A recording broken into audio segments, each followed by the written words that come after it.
That comes from insecurity, by the way. Yeah, well, she ended up... Like I why? answered all of her questions, I felt like, quite well.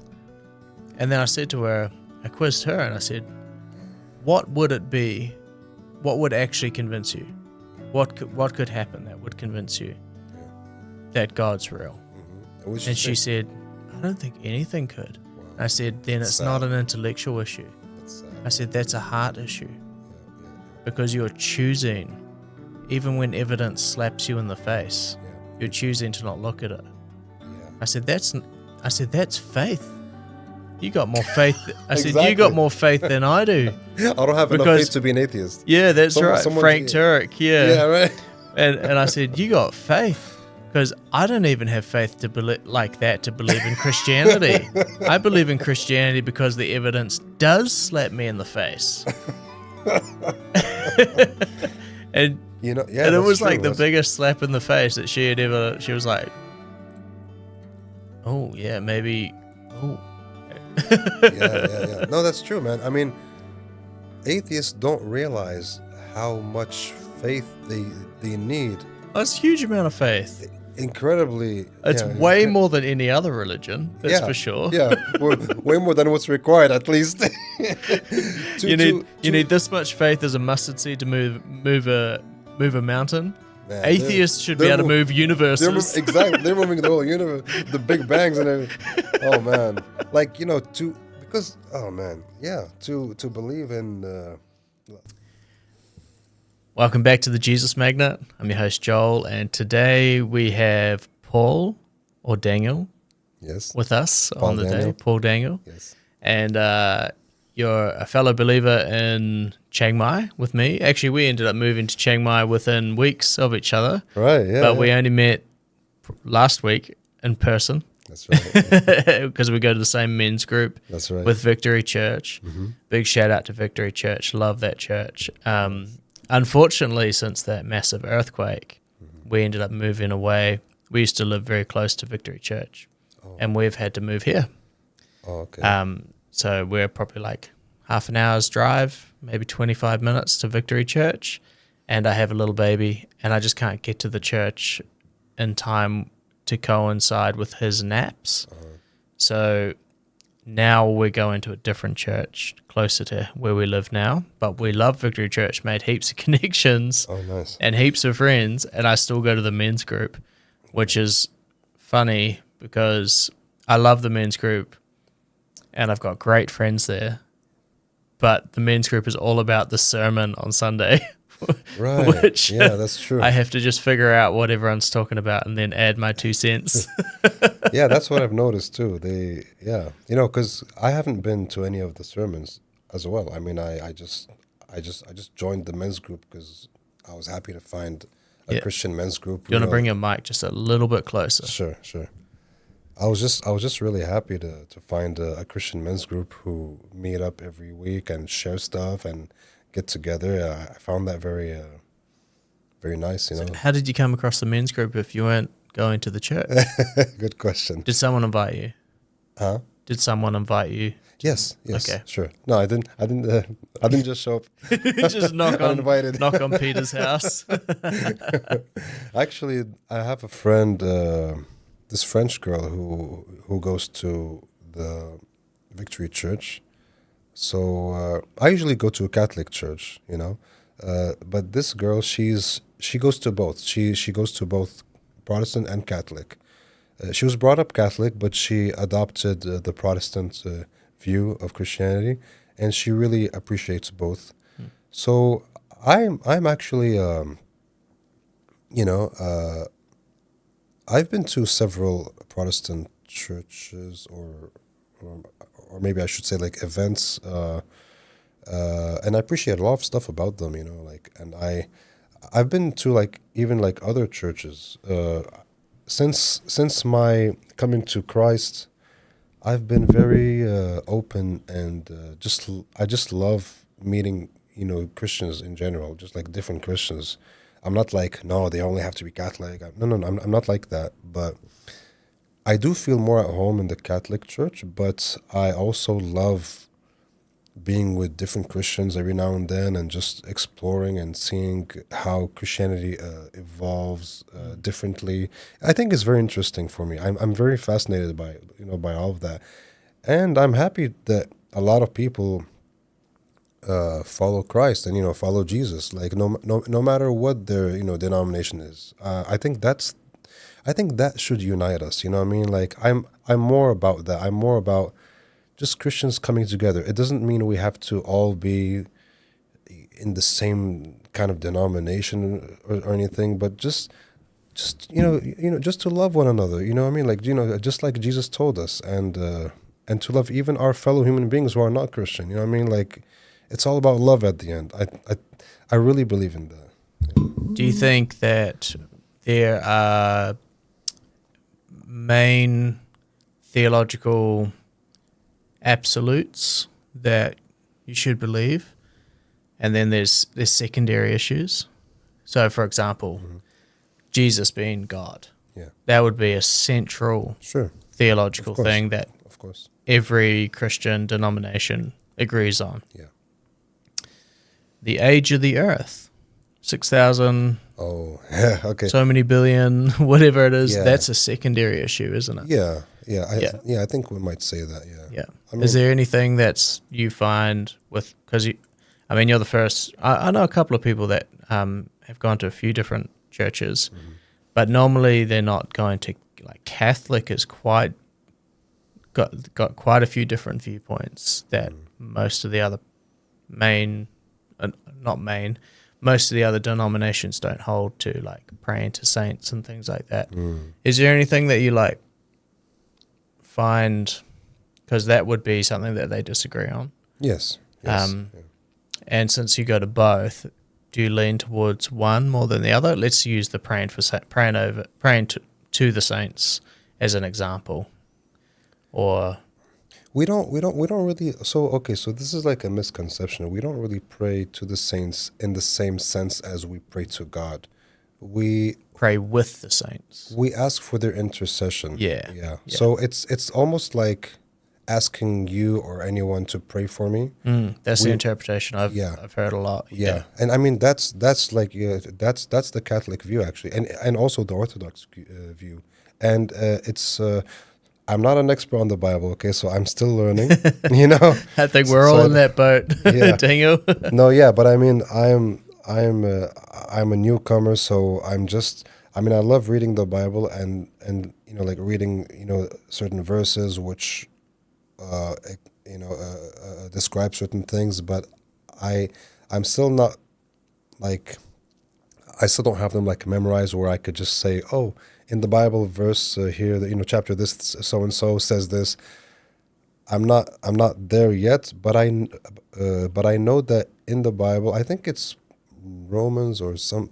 I'm sorry, I can't really remember, but where the Apostle Paul describes the saints on earth and then the saints in light. So the saints on earth and the saints who are in heaven, and he makes like a distinction between the two, like. Even those who are in heaven, like we can actually ask for their intercession because those are now sinless. Like they're living with God and they're sinless, and they become saints. And it's very common for Catholic and Orthodox to. I suppose the danger would be turning one of the saints into kind of like an idol of this is who I pray to. Oh yeah, no. And I'm not saying you do that. Sure. But that would be maybe from an outside view. That might be what they think. Yeah. Yeah. The thing is, because I asked Catholics about this. I asked even the fathers, the priests and the Catholic. They all said that we are like adamantly like against that. Like that's that's not the Catholic view, but that's a very common misconception. And they even told me that some Catholics do things like that, but we don't like we're not okay with it. Like we tell them that they shouldn't do that. Like we just say so the saints and like Mother Mary and all these things, they're there if we need to speak to them because each one of them has their own quality. Like some saints are known for healing certain diseases, I or suppose that's where I get a little, my heart sort of yeah, spikes up yeah, because that it sounds like this God does healing, this God does fertility. It starts to sound like that with other religions. yeah, no, And but then is it because all Satan does is twist the truth. It's the truth mainly. It's the truth, but it's wrapped in a couple of lies. So it looks right, but there's a few lies that are off. I'm not saying it's a lie, yeah. but when you said that, some are known for healing and some are known for Maybe I'm not really explaining it very well because, like I said, I try to be very careful when I talk about these things because I'm still still learning yourself. I'm still learning, but I also heard a lot of things which really convinced me that that's not the case. That that we don't treat them as gods at all. I just may not have the right terms to to describe that or Right. explain Okay. that. No, that's all good. But so you said that you haven't really been a Christian for very long. Yeah, Tell me about your life before Christ, BC. yeah. Okay. So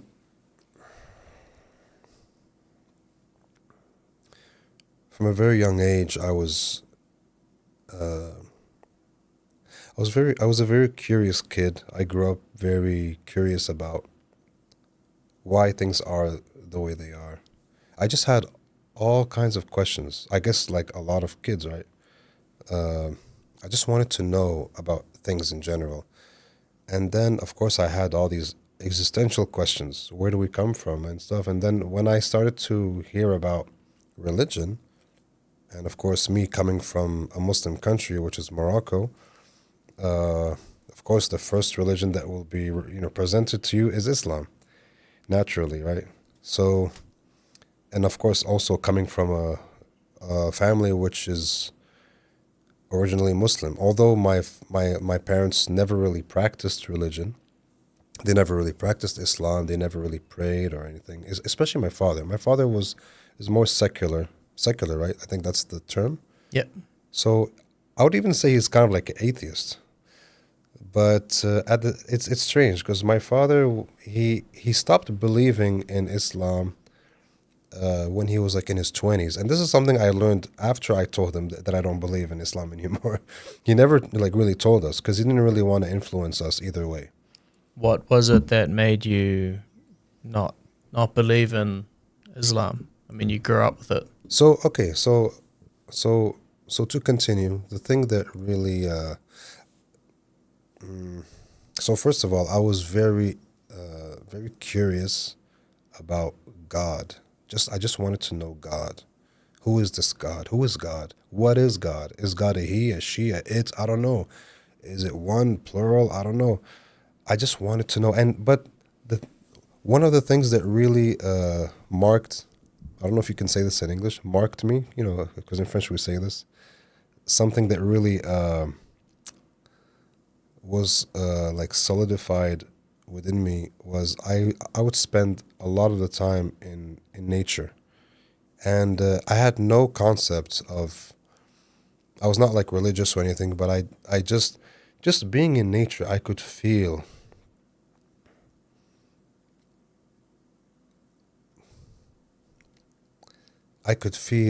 the creator.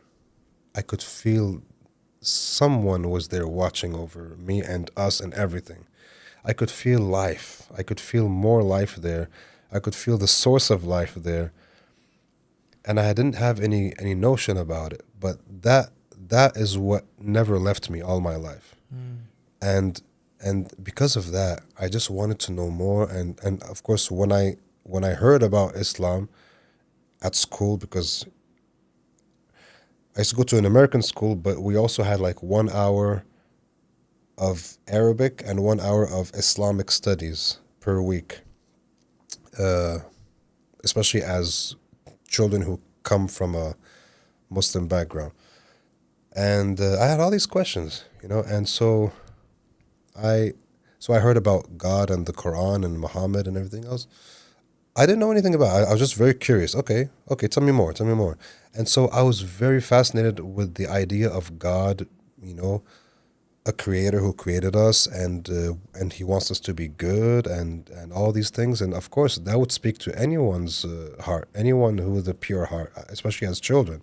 He wants you to be good, and he wants you to do good and love people and all these things, and so that you can go to heaven and everything. So that's kind of, so that's how it usually is like, presented to you as a Muslim. But as you go into it, you start to know more about the, like, how you should pray, what you should do, the certain views of Islam, the things that, the things that the religion says are okay, are not okay, why they're not okay. Now you start to feel a little different. At least in my case, I started to see like, oh, this. I started to read the Quran more and everything, and as I was reading it, I would come across things which were very contradictory to me, and I didn't really feel the love of God when I was reading those. And it's really funny, Joel, is I never grew up as a Christian, but you know, You could like sense reading the texts that. looking no, what I'm trying to say is, looking back at it now, I I notice that I've always had like more of a Christian view on God than I did an Islamic view on God. Really, because like, What do you mean by that? yeah, what I mean is I always saw God as someone who loves us, and who is love itself, and who is just pure love and pure. So this is also a view, I think, I'm not an expert, but I think the Sufi view of God is also very similar. Like they talk about love being more about like they talk more about like, having a loving relationship with God. It's not exactly the Christian view on God, but it's very close in terms of love. So like love is a very big thing. Whereas in Islam, it's not really about love; it's about obedience. It's just obedience. Even God in the Quran would say, "I'm not your father. I'm no one's father, and all you are to me are my like you're my slaves, and I'm your master. That's it." It's not like there's no like fatherly relationship between us and God. And Well, I didn't know that Islam views God like that. yes, yes. I mean, there's also those occasional verses where God would say like, "I am the most merciful. I'm Sure. all these things," right? But there's no like, he is actually like, he actually comes out and says, "I am not your father." Like he actually says that. Oh wow. Yeah, yeah, yeah. He actually like, yeah. This is not like an interpretation. There's an actual verse that says, Yeah. "I am a father to nobody." Like not just in a biological sense, in any sense whatsoever, Mm. spiritual, biological. I'm nobody's father, and I don't. I like. He makes it very clear that he does not even like the term father. He doesn't like Wow. to be called. Yeah, and so over there, like right there, you start to see that it's more about obedience, and more about just being like a slave, and it's like a servant, and just doing what he tells you to do, and then it becomes more like as you go into it, you start to see that it's more fear based. Like you may have, of course, a lot of Muslims have doubts, even though they don't admit it even to themselves most of the time, because there's not really anything that gives you that kind of like reassurance if this is really like the way. But because you're full of fear, you don't even try to ask God, or ask questions in the community like, why is this like this? Like, Mm. so you just keep it to yourself, and you just like kind of like suppress all these questions, all these doubts, and you're just like, no, no, it's better for me to suppress my doubts than to maybe So it's not really encouraged to ask questions. Like, is yeah, there a resistance to anyone that does go, hey, can you explain this father thing to me? yeah, yeah. Doesn't seem like he cares for us. Yeah, so in the beginning, sorry.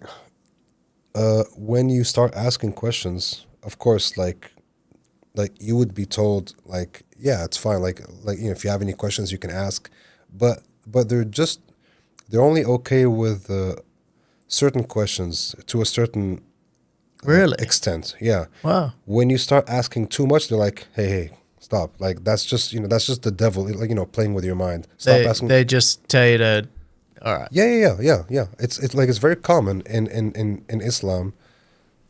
Like by any Islamic authority would do this to you. Like be it your parents or your teacher or your imam or whoever. If you ask if you ask some questions, they're okay. But if you keep asking, they're like the fact that you're asking too many questions. For them it's too many. If it's like 4 or 5 or more, it's like too much. And they're like, if it's too much, then Do you think it starts to tear away at like the illusion of what you've been taught? oh, definitely, And they start to, like, the more questions you ask. I definitely, mean, for me, one of my favorite things, and we experienced this just before we hit record on the podcast. We were talking about love, yes, and the great thing is we were questioning each other, yeah, but it was an encouragement. yeah, Oh, I haven't thought of it actually like that. That's a good point. Dangle, you raised a good point in that. I hadn't considered love like that. And where, or I could be very single-minded and go, we're going to stop talking about this right now because, that's exactly how Islam is. yeah, wow. Yeah, So it's like, oh no, my mind might be starting to change. I'm going to shut this conversation down yeah, before I can get almost my eyes opened. yeah. And I mean, this was, I'm speaking from experience. This is what I've always seen all the time, and like, not just in my life, and even in people's lives around me. I've always heard this. Like, I've never seen, like, I mean, of course you have exceptions, but the exception is not the rule. Muslims love saying, love to say things like, well, that's just Muslims who do this. It's not really the religion that makes you do this. But when it's like the majority of people who don't like to answer questions, or who suppress questions, or who say that too many questions are proof that the devil is playing with your mind, and he's trying to make you disbelieve, because if you keep asking questions, so this is something that you hear a lot from Muslims. They would say, if you keep asking questions, all it's going to do is going to make it's going to make you believe less and less, and then you're going to leave the religion, and then you're just going to go to hell if you leave the religion. So they kind of like just scare you from the get-go. Like, if you keep asking, it's just going to end up in losing your faith, and then if you lose your faith, that's it. You're done. Let's apply that same logic to doing a science experiment, right? Oh, okay. All right, doing a science let's try. experiment, and you're like, all right, question 1, why did this happen? This outcome. All right, because you asked that question, you start to look into it. All right, that question actually created a lot more questions. All right, I did it because of this reason, this reason, this reason. All right, I'm going to ask more questions to try and figure out all that. It actually creates greater understanding. Exactly. But the thing is what it does as well is eventually it leads to truth. It kind of has to. Absolutely. If you keep questioning stuff, you're questioning saying, is this true or is this not true? And you're filtering out all, like, this whole world is full of untruths, right? Yep. A great example that I've come across is the Garden of Eden. I'm not saying this is not true. This is true. The Garden of Eden in the Bible has Adam and Eve in this beautiful place, and God says to them, you can eat of any tree in this garden except the tree in the middle, the tree of the knowledge of good and evil, will cause death. Yeah. So that's the free will, right? They still had the free will to have life and life abundantly by eating on all the trees, except one will bring death and destruction. So now, today, where the Garden of Eden has actually flipped inside out.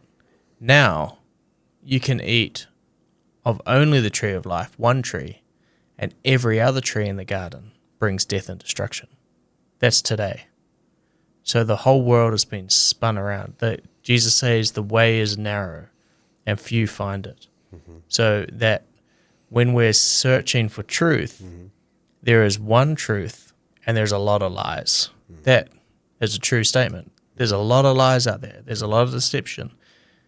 And there really is only one truth. And you have to keep questioning things because it eliminates the lies. Absolutely. And so hoping that you find the truth. A guy called, from the book Evidence That Demands a Verdict, Josh and Sean McDowell. Huge book. It's like this thick.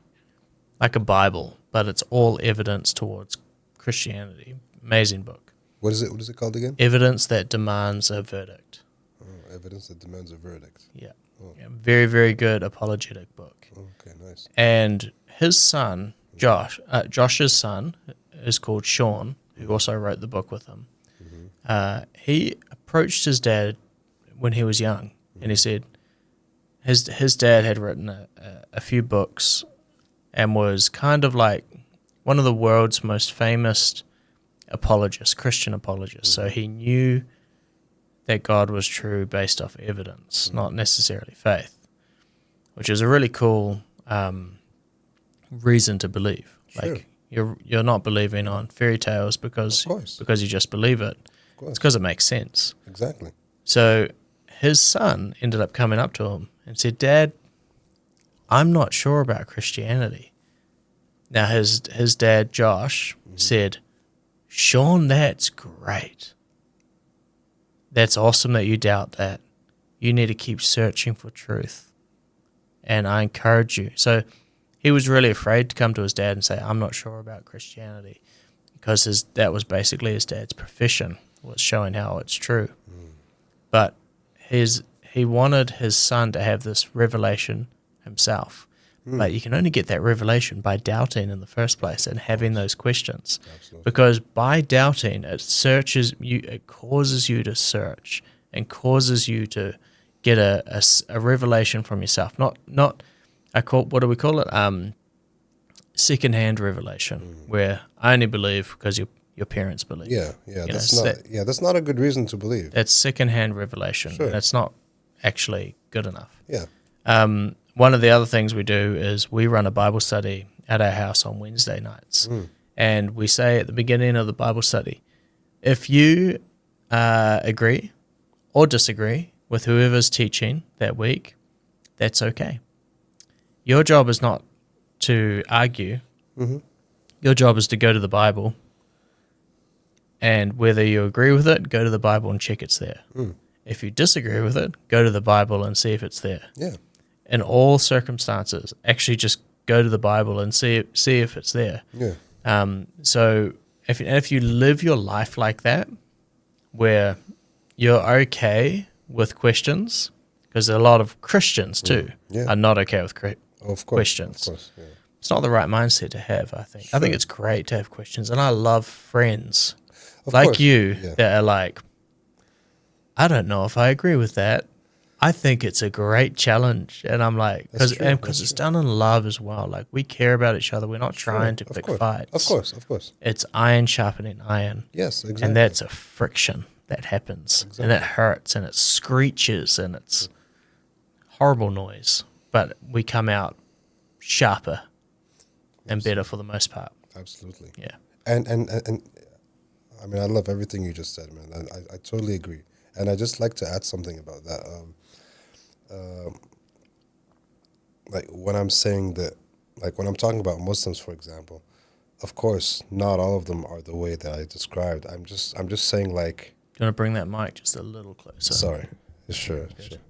I was talking more about like the majority of the time, what we usually see. But of course, like I said, there's exceptions. Like a lot of Muslims that I've known are actually very open to asking questions and to thinking things through. That's good. And like some of the nicest people I've met are Muslims. Like really, really genuine people, really nice.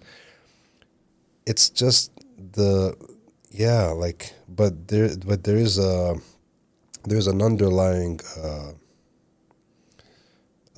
issue within the religion which doesn't really welcome a lot of doubt, a lot of questions, as other faiths do. Like, and I'm talking about like mainly Christianity. That's one of the things I really love about Christianity. It's mainly it's very, Jesus in the Bible says, let us reason. You know what I mean? Let us reason together. I think he says that in the Bible. Yeah. I don't remember which verse though, but I know that he says that. Yeah, well, in I think it's the book of Acts. There's it says that this church, they listened to the Apostle Paul, but then afterwards went back to Scripture and double checked. It specifically says yes, they listened to the pastor, but then afterwards they checked with Scripture thoroughly. Yeah. So that's important. We should be taking on that mindset as Christians. Okay, if you're like you thought I was a pastor at one point. I don't know. I don't know who told me, but I think no, I think they were pointing to someone else, and I thought it was you. I don't know, something like. That's all right. And let's say you did assume I was a pastor, and just because I said something, don't take it as gospel. Like, Sure. question it. Of course. Go back to the Scripture. Make sure that what I'm saying is accurate. I could be saying so much. I say a lot of weird stuff. Of course. In all honesty, I really like talking about aliens. I really like talking about end times stuff. I like talking about weird stuff. I love the discussion Same on here, man. old Earth, Me young too. Earth. Oh, I love that. I love that. And at the end of the day, like it's not a salvation issue, but it's fun and it's good for your mind. I think to really battle it out. That sort of Yeah, stuff. man. I mean, like it keeps your mind active to just have like a vast imagination, and it also keeps you going and seeking or getting closer to the truth. Kind of like your example with science. That's very important. So whenever, and this is the thing. Like whenever questions are discouraged, it's not a good sign. It's not a good sign. Like no matter the religion, it's not a good sign, because religion is mainly about truth. It's mainly about what is true. That's why people go to religion. I mean, yes, a lot of people go to religion for comfort, for security, but essentially it's about truth, because nothing can save you other than the truth. There's more people today in this generation Z that are attending church that have never been to church. That's true. Yeah. That's amazing, isn't it? That's amazing, man. And do you know why? It's because of the craziness of our world recently. Oh, you can be a bunny or a woman or a unicorn, whatever you want to be. You can be it. As long as and you have to affirm my belief just because I say it. I hate that, man. Oh, it's shocking. God. But these new generations have seen right through it. Yeah, they're going, that's crazy. Now, what stands the test of time with truth? Yeah. Churches. Oh, man. I'm going to run there. Yeah. Because that seems to be the only thing right now. Absolutely. And that seems to be holding any good ground. Yeah. And I share that experience or that view completely. Even before becoming a Christian, I always, because I'm someone who loves watching podcasts and interviews, and since they've been a thing, I just love watching people talk about different topics. And you and me both, man. It's great. Yeah, man. Yeah, and I mean, Joe Rogan. The famous. He's Joe awesome. Rogan. Yeah, and seen how much he's opened up to Christianity. Yeah, I seen it. Man. It's awesome. It's amazing. It's beautiful. He's actually attending church according to Wes Huff. Oh, yeah, which is super cool.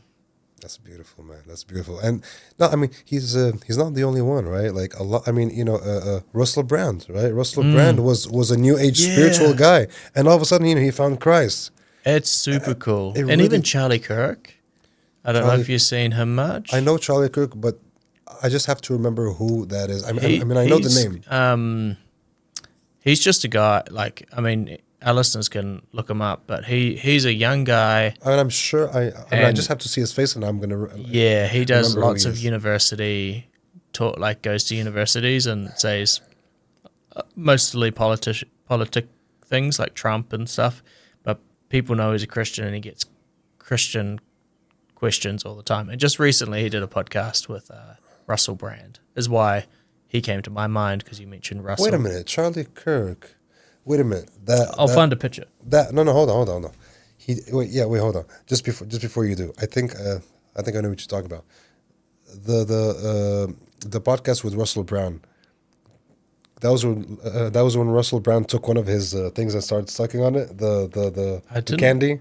I think so. A blue background, right? Blue background. Yeah. Yes, I think I know who you're talking about. Yeah, this guy. That's the guy. Yeah, for sure. Yeah. That was a really funny. Yeah.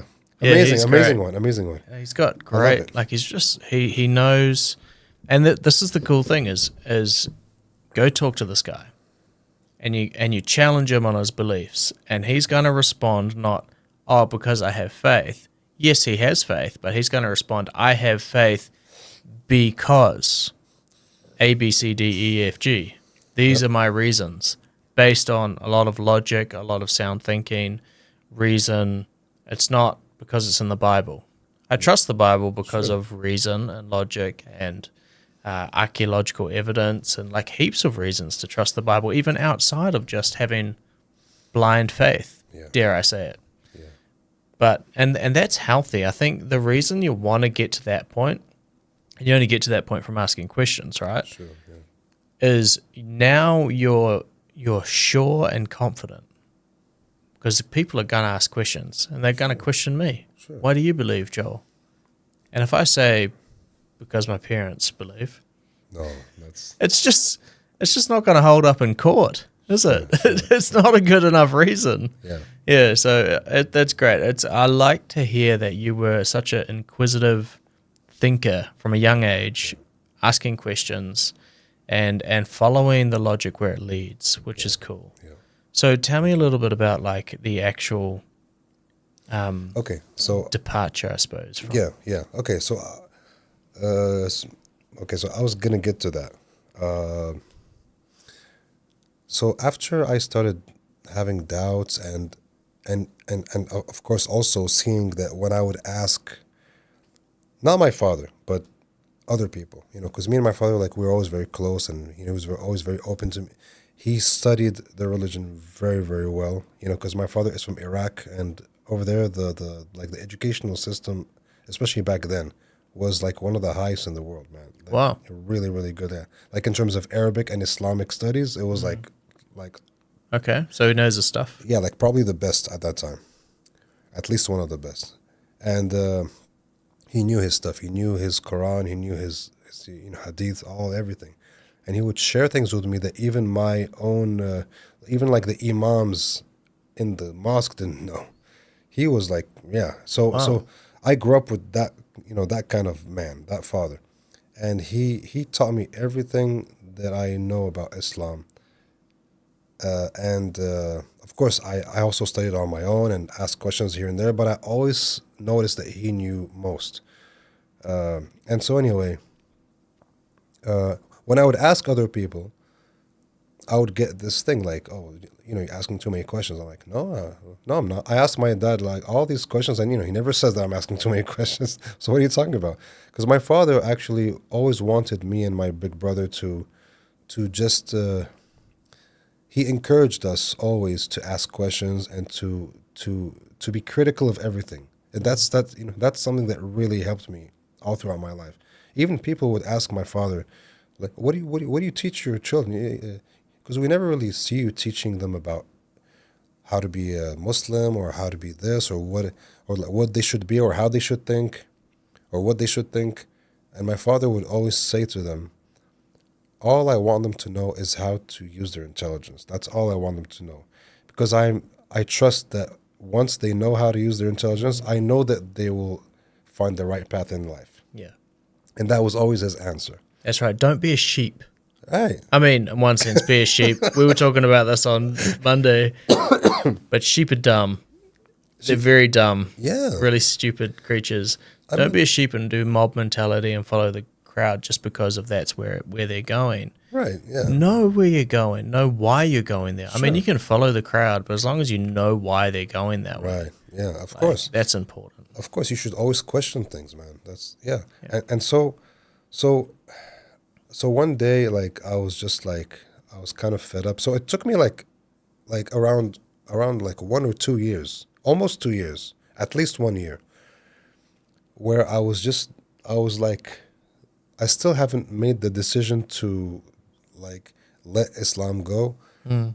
but I was still like in between, and I was just Yeah. like trying to like trying to decide like should I stay, should I go, like I don't know, like I was lost at that time. I was really How like old were you at this point? I was I was 11, Okay. Yeah. so so These are some deep questions for an 11-year-old. yes. To tell you the truth, I was an old soul since I was a little Yeah, kid. I can tell. Yeah. Like my own dad used to tell me, like, you're too young for these things, man. Just go outside and play. Like Go kick a ball around. yeah, Stop thinking of the universe. yeah. No, but the thing is, I was very playful, like, and I'm still very playful. I love playing. I just love playfulness. I love to play, to joke around, to climb trees, fall down, like even now, like in my 40s, I still love doing all of that stuff. But even when I was a kid, I was very playful, of course, but I was also very I just wanted to know. I always valued truth. I just valued I want to know the truth. I don't I'm not interested in believing this or that. I want to know. Yeah. I want to know the truth even if the truth will get me in trouble. I want to know it. So that's what drove me. Okay? That's what I'm saying. That's what that's what was driving me towards all these questions and seeking and everything. So so at the age of 12, I was like, so I tell my dad, hey, I finally took the decision, and I was like, Dad, I don't think so. At that time, I stopped believing in everything. So like, not just Islam, but God and everything. I told him, I don't think God exists, man. I think all of this stuff is made up, just for psychological reasons. And he's like, yeah, I think so too. I was like, what? You never told me this. And he was like, yeah, I didn't want to influence you. And I was like, oh, okay, I respect that. So for the first year, at least, I was more like an atheist. But I was not like an atheist in the sense that atheists today, like they got like their own thing going on, atheist. No. It was like the classical meaning of atheist. You know what I mean? Just someone who doesn't believe, someone who doesn't have a God in his life. Just weren't convinced. Yeah, just, I think you would call that more like an agnostic because although I was quote unquote atheist, I was still seeking. I was Yeah. not like to me. I would put you in the agnostic camp. Yeah, yeah. You just weren't convinced on Islam, Yeah, and you weren't saying that God doesn't exist. You just not convinced that yeah. Well, is true. well, in the beginning, I was saying that God doesn't exist, but Oh yeah, yeah, but I was open. I was open to be corrected. yeah. Okay, so that was the difference. I think that's the difference between agnostics and atheists kind of today. Yeah, You yeah. know, Yes, yeah. today that you find an atheist and they will just say God doesn't exist. I have one of my good friends in New Zealand. I was doing a poker night, Yeah, just with chips, not real money, just for some fun. And she's a hardcore atheist. yeah, And we ended up talking about Christianity, and she was basically quizzing me right on the verge of being an interrogation towards my faith, which is great. I was expecting it, and it's okay. that comes from insecurity, by the way. Yeah, well, she Like, ended up. like I why? answered all of her questions. I felt like quite well, and then I said to her, I quizzed her, and I said, "What would it be? What would actually convince you? What could happen that would convince you Yeah.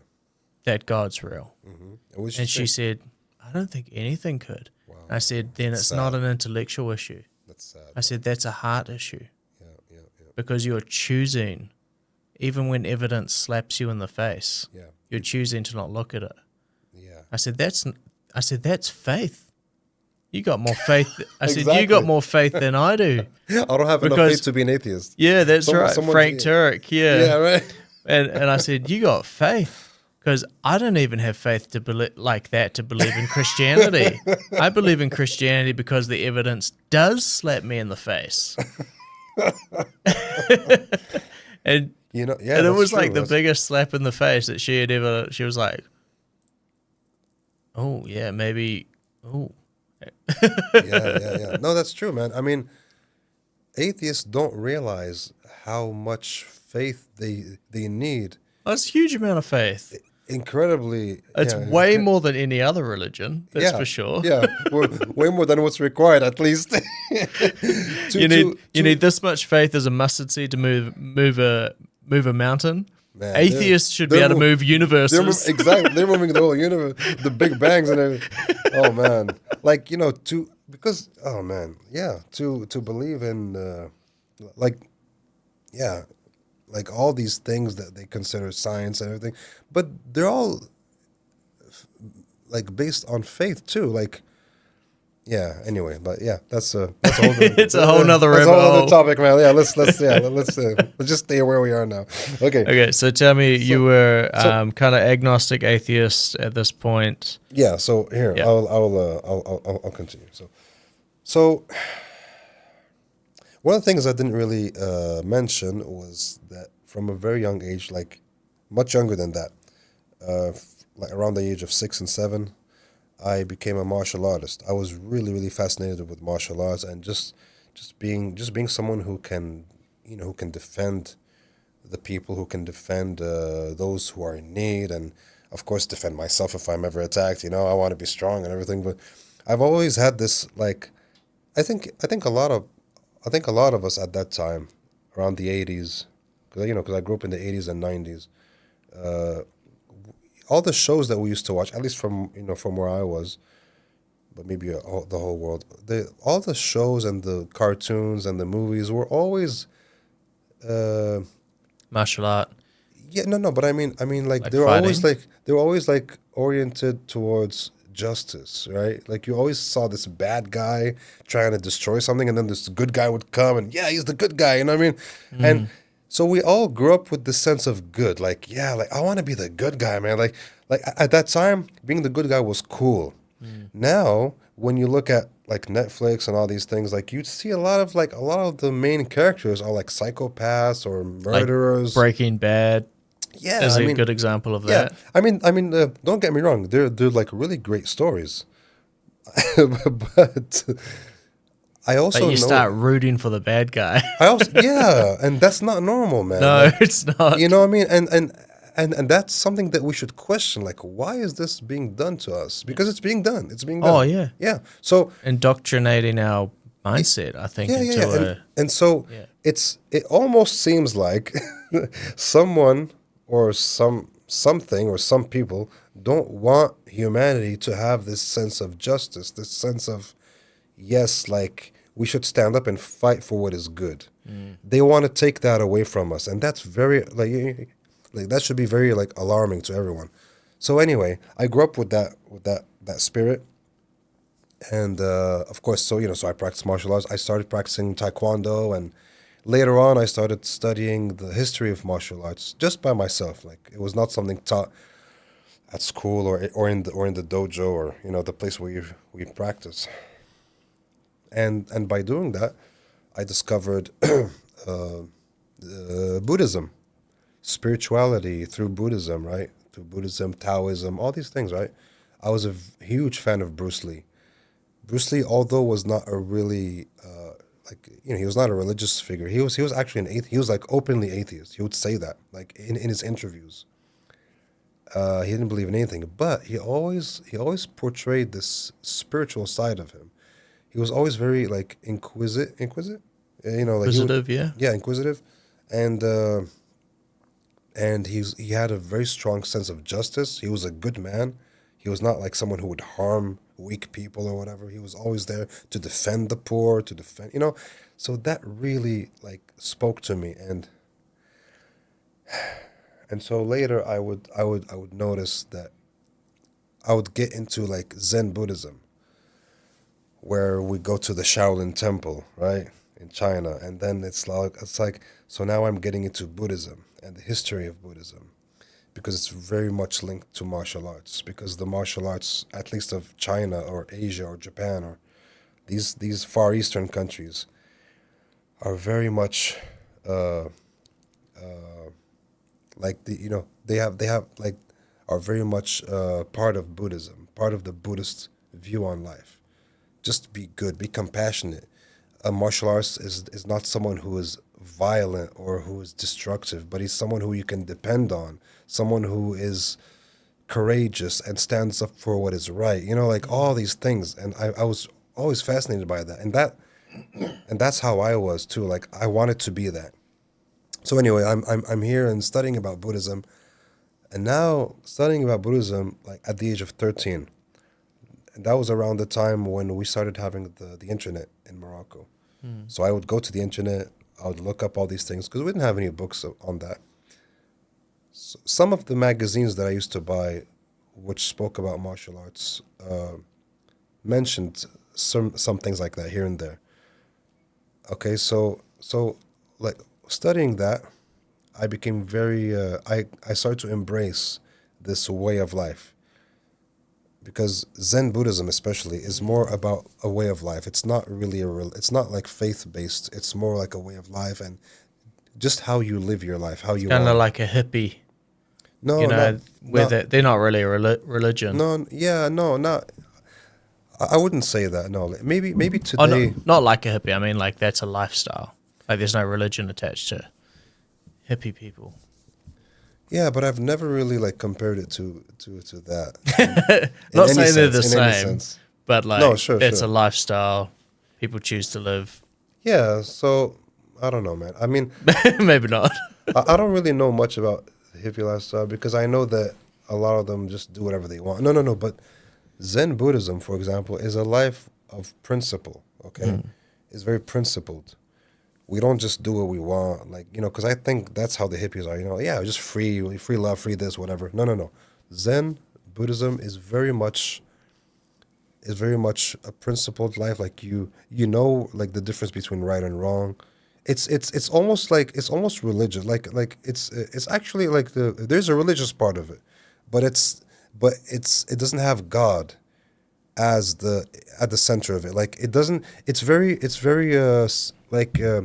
they touch on a lot of sacred things, but they don't talk about God. But you can see that it's very godly. So that right there really attracted me because I was kind of turned off by God and I didn't want to have anything to do with Yeah. God, but I needed something spiritual in my life. So that was perfect for me. All right.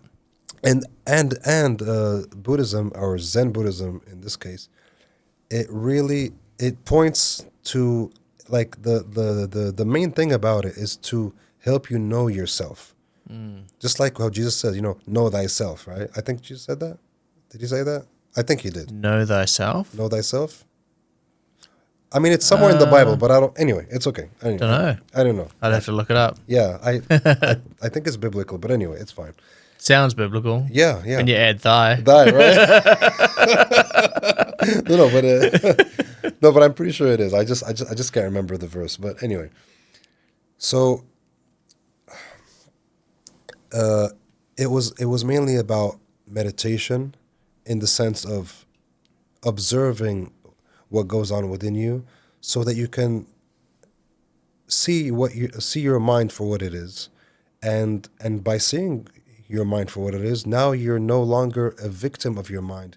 You're no longer a prisoner of your mind, because the mind, if it's the mind can be conditioned in a certain way, and now we think we are our mind, but actually Zen Buddhism shows us through the experience of meditation that actually our mind can be fashioned in any way from like by society or by our education or by our upbringing, anything. But that's not necessarily who we are. We are more than what our mind is. And so now you're touching on something that has to do with the soul, with the spirit. And so now you kind of like distinguish between the conditioned mind and who you really are behind or beyond that conditioned mind. So it really helped me. And that's where I started getting into what we call spirituality, because now I found access beyond the mind, beyond the conditioning of how I was brought up. And so I started to see the conditioning of everyone around me. And I'm like, oh my God, if only people knew about Zen Buddhism, so I became like this Zen Buddhist advocate all of a sudden. Wow. I'm like, The Zen evangelist. yeah. Zen evangelist. Zen, exactly. So and then I just so it kept going. So that was just like the beginning of my journey almost. And it got me to know myself better. It got me to know things beyond the thought, beyond the, and so now I'm just seeking. I'm just like asking questions, and I'm just open to knowing whatever is there, whatever is true. Can I ask a question on Zen Buddhism? Yes. You said that you guys understand right and wrong. Yeah. So where in the religion does that derive from? Very good question. Yeah. So Zen Buddhism is very different than other religions where there's like a book which is like an authority, like the Word of God for the Bible and everything. Zen Buddhism actually connects you to that which we call God, but through a different mean, through meditation. Because what we see, so let me try to say it this way. When we go into meditation and like we practice meditation, meaning looking at things beyond the mind, actually, if you look at it, the only thing the only thing that comes between us and the truth or God is our conditioned mind. When you go beyond that conditioned mind, now you have direct access to God. Basically, you may not know who God really is, or if He's Jesus or not Jesus, but you have a certain access to God's grace, and by doing that, Zen Buddhists act or are. I mean, they don't act, but like they actually are very, very godly people. They don't talk about God, but you see just in the way that they are, just in the way that they treat people and animals and everything. It's almost like how the prophets were, like very, very like they're full of compassion, they're full of love. Right. But what my question is why is compassion or love, Yeah. why is that good according to their worldview? Okay, yes. So that's what I'm trying to say. That just comes as an intrinsic understanding as one goes deeper into meditation. It just Is becomes it so subjective though? so no. So what I'm saying is, it just becomes so obvious that that's just the way of like the way of truth. Actually, basically, that's just the way of God. We just we just come to realize it. Actually, Yeah. it's a realization that we all have deep within us. I know, like you can realize it, but Yeah. the question is not realizing something is true. My question is why, like, is that the fact that something is good and something is bad, from the Christian point of view, something is good because it's slightly, everything, you have things that are good and then you have things that are better and things that are better, right? So there's a hierarchy of things that are better in the universe, according to the Christian's universe. And you have a hierarchy of things that are worse than each other until you get to the point where you get to evil. Yeah. Right? Now, if you keep following good in Christianity, it leads to the ultimate good, which is God. Mm-hmm. That is, there's nothing that can outdo. There is something at the top. Yeah. So we can measure things on how good something is because there is a measuring pole towards God is at the top. Oh yeah, it's about this good here. So there's a measuring pole.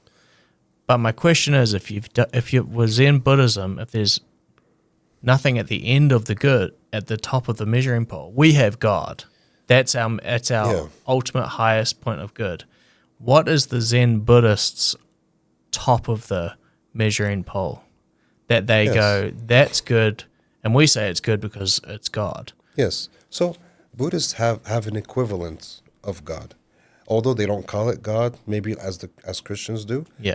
But there is always something like What do they call it? equivalent. They just call it Dharma. So Dharma is the law. So the law is like it could mean the law of Buddha, which Buddha, from his experience of enlightenment, has just realized, actually, like the actual law of life. I've always wondered, why is that a good thing though? But yeah. Okay, but Yeah. I'm trying to say that. Yeah, sorry. So because it comes from because listen, no knowledge is true knowledge unless there's a realization of that knowledge. Like knowledge is not just something I read and uh, and apply or just I gather information. It's something that has to transform me in a certain way, or touch me in a very deep way, or give me a transcendental experience. So the experience of enlightenment that we find that that they speak about in Buddhism, and of course enlightenment is not only limited to Buddhism, but Buddhism is centered around this concept of enlightenment. Is that enlightenment is this mysterious but immensely beautiful and profound experience that just connects the individual to the mystery, which which they don't really have a name for it. That's the thing. Buddha never really was interested to give it a name. Uh, so therefore, why like people would ask Buddha, did God exist? And like, does God exist? And uh, and he was said to never like have answered that question. When someone said, "I don't believe in God," he didn't answer. And when someone said, "I believe in God," he never answered.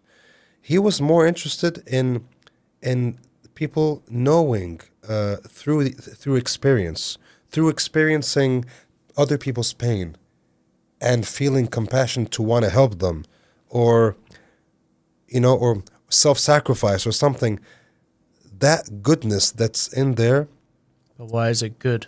because it's experienced that way. Because there's no other way to experience it. Well, That's the law. if I kill you and take all your stuff, it's good for me because I have You stuff, think- but it's bad for you. But You, there's you a think it's good. You think it's good. Why? Because you're no, still living. I still think it's bad. No. I know. But I know. the difference is if it benefits you, doesn't mean it's always good. No. Someone may think it's good if they're in that mindset because they're still in their mind. That's where I meditation. don't think comes anyone in. thinks it's good though. That's my point. No, is just but- because it benefits me doesn't make it a good thing. So Because it doesn't- I received all of your things, I So it- stole your money. So it doesn't benefit you. It does benefit me. So you think it's good. No, benefiting me and good are not the same thing. I mean, it's either that or the other. No, does it benefit me if I have more money? Well, you just said that it benefits you, no? Yes, that's my question. Does it benefit me? Yes, it would. It would be. Does it benefit you if you have more money? Not if I steal it. No, but it's still benefiting you. You're in a No. better position. No, of course But not. it's not morally good. Look, is what I'm saying. it may seem that way, but not everything is as it seems. So that's where we come into what we call wisdom. So wisdom is a very big part of Buddhism. So, for example, now I'm back to my Buddhist preaching day. That's kidding. It's good. I'm interested. No, but it's actually look, the interesting thing is this actually is very much in line with Jesus' teachings. It's not like opposite to it. Well, It's ju- the reason I was bringing up the benefiting thing, it's quite important. of course, this of course, distinction of course. Let me, is because if you think that because you benefit, there must be good, that's actually false. you may. I'm not talking about you, of course, but just someone in general. If someone actually steals or harms someone and think that it's beneficial to them, that's because they are still trapped in their mind. Because the thing is, in Buddhism, we talk a lot about the mind. When the mind is conditioned in a certain way, it can be conditioned in a way that makes you think anything is okay or not okay. That's what condition is. Conditioning is, it's a programming. If someone is programmed either by I mean, it could be by circumstances or by ignorance or by anything, programmed to believe that, oh, it's going to benefit me to go to this person and take everything they have, and now I'm better than them. This, You're not better. I but know, You I might know. be in a more beneficial No, place. but the point is that person who thinks that way is still asleep in their mind. They're not really awake. So enlightenment is a kind of wakefulness. When one reaches enlightenment, and we can also call it, a transcendental experience of life. You no longer see life through the limited lens of your mind and your little existence. Now you see it from a broader and now the more you see it from that point, now you're like, yeah, it's not going to benefit me. Even if I take what he has, and what he has is good, but something in you is not going to be okay with it because now so now we get into sin, or what we call in Buddhism as karma. That's my point. There's bad karma. You know what I mean? Yes, things that are bad are not good for the soul. So I agree with that. No, but let me just make this clear. Buddhists talk a lot about karma, bad karma, good karma. Yeah. So when you do good, good will come back to you, and when you do bad, bad will come back to you. And this is like just the law. Do you think that's true? Of course. Yeah. Of course. Why do bad things happen to good people? Well, though they seem bad. You reckon it's all karma? So I think bad things do happen to good people all the time. yes, but it's different because look, sometimes something that you might think is bad is actually much better. It's something like there's something beneficial about it. But listen, when bad can be on different levels. I could be at peace. I could be at peace with myself, and I know that I'm following God. I know that I'm not harming, and I'm not. But bad things happen to me, but I'm still at peace. Sure. I take that bad, quote unquote, in a very different sense than how someone might, for example, harm someone and then something terrible happened to them. That's very different. That's like, oh, this is happening to me, for a reason actually, because I wasn't good. But How do you explain the disciples getting martyred? Oh man, that's Because they are good, sharing the good news. The first ones to share the good because news. And they all get killed. It's not because they were, yeah. That's. See, these questions are very good, but they're also very profound. And well, I think you're almost right. It's on this side of heaven. So on the next side of heaven, there is reward. Yes, but but let me tell you. So they are rewarded. So the karma is applied to them still. Of course. Yeah. And look, no one said. I was just playing the devil's advocate for a second. Yes. No, that's fine. No, that's absolutely fine. No one said that once you have faith in God, nothing hard will ever happen to you. Opposite, actually. Opposite, right? Exactly, Yeah. Exactly. But that's not the point. Like bad things happening. Who said? Who are we to say it's bad? Maybe that's a blessing in disguise. So it's not always how we see things, but so these things need a profound perception. So someone who lives in a bad way, like he harms people, he's not considerate of others, and then something terrible happens to him. It's not just harming his body; it's harming his soul. But once so that's the difference. When someone who is doing good or living honestly, something bad happens to him, it's not harming his soul at all.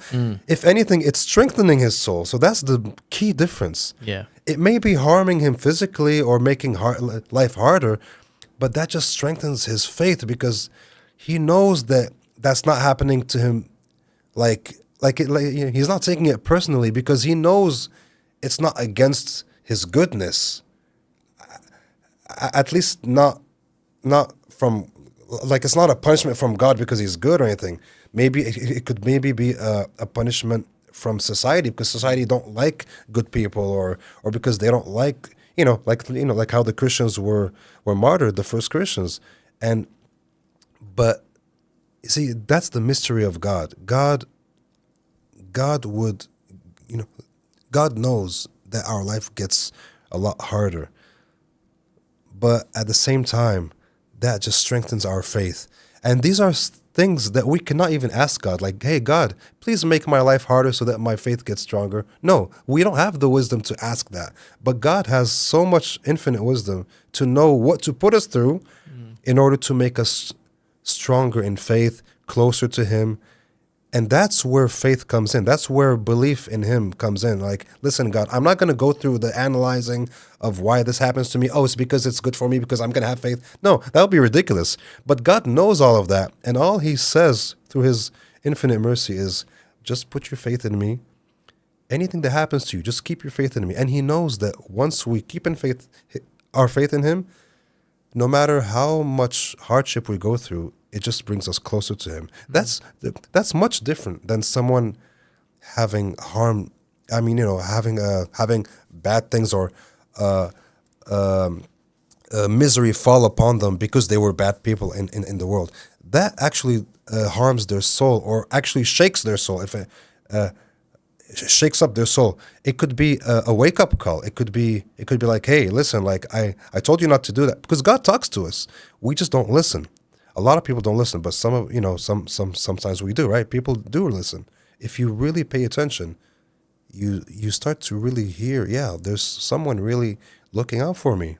And sometimes you hear this voice, we could call it a voice. It's not really in our ear. It's not really a voice like we hear each other talking, but it could be, where we're given these warnings, and when we don't obey, we can immediately see the outcome. And this brings me to my second, to the next part of my story. Okay.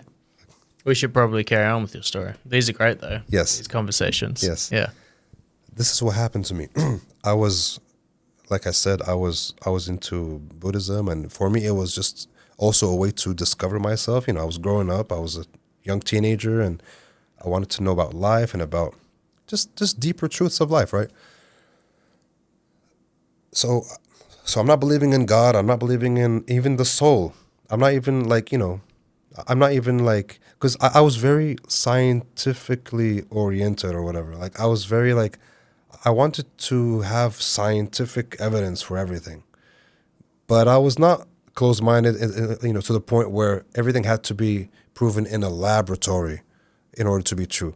I was open to seeing proof even outside of the laboratory, okay? So I was not like one of those scientific people. My first experience with the transcendental, with the divine, I should say, was when I was 14 years old. I was going back home from school on a bicycle. I would always take the same route, always. That day, it was a Saturday. It was a very beautiful day. It was like spring, and very sunny, very blue sky and everything. I was, my t-shirt, going down, and I would always go down this big road. It's like an empty road, big road, and there was like some streets, on this side, and then the last turn. I would always take the last turn, always. That day, for some reason, I don't know what happened. I mean, now I kind of know, but when I reach the one before the last, okay, the street before the last, this voice out of nowhere just shouts in my head. And hear this. I was like in my own thoughts. I was like imagining stuff and just thinking about stuff, and I wasn't like, I wasn't like expecting something to come in my head. But this never happened to me ever in my life before that. Something just shouted in my head, "Be careful. Take this street. Don't take the other one." It was so powerful that I had to stop my bike. And Wow. yeah, and I stopped my bike and I was like, what the hell just happened? Am I going crazy? What is this? Because I could tell, even as a 14-year-old, I could tell that's not my thought. It was like my mind was It's invaded. also so random as well. Incredibly Like, random. your Yeah. thoughts don't Yeah. operate schizophrenically. Yeah, no, You know. This was like, and that's why I thought am I going crazy? Like, who is Yeah. this? Who is this talking into my voice? Like, is that another part of me that I never knew about? Like, what is this?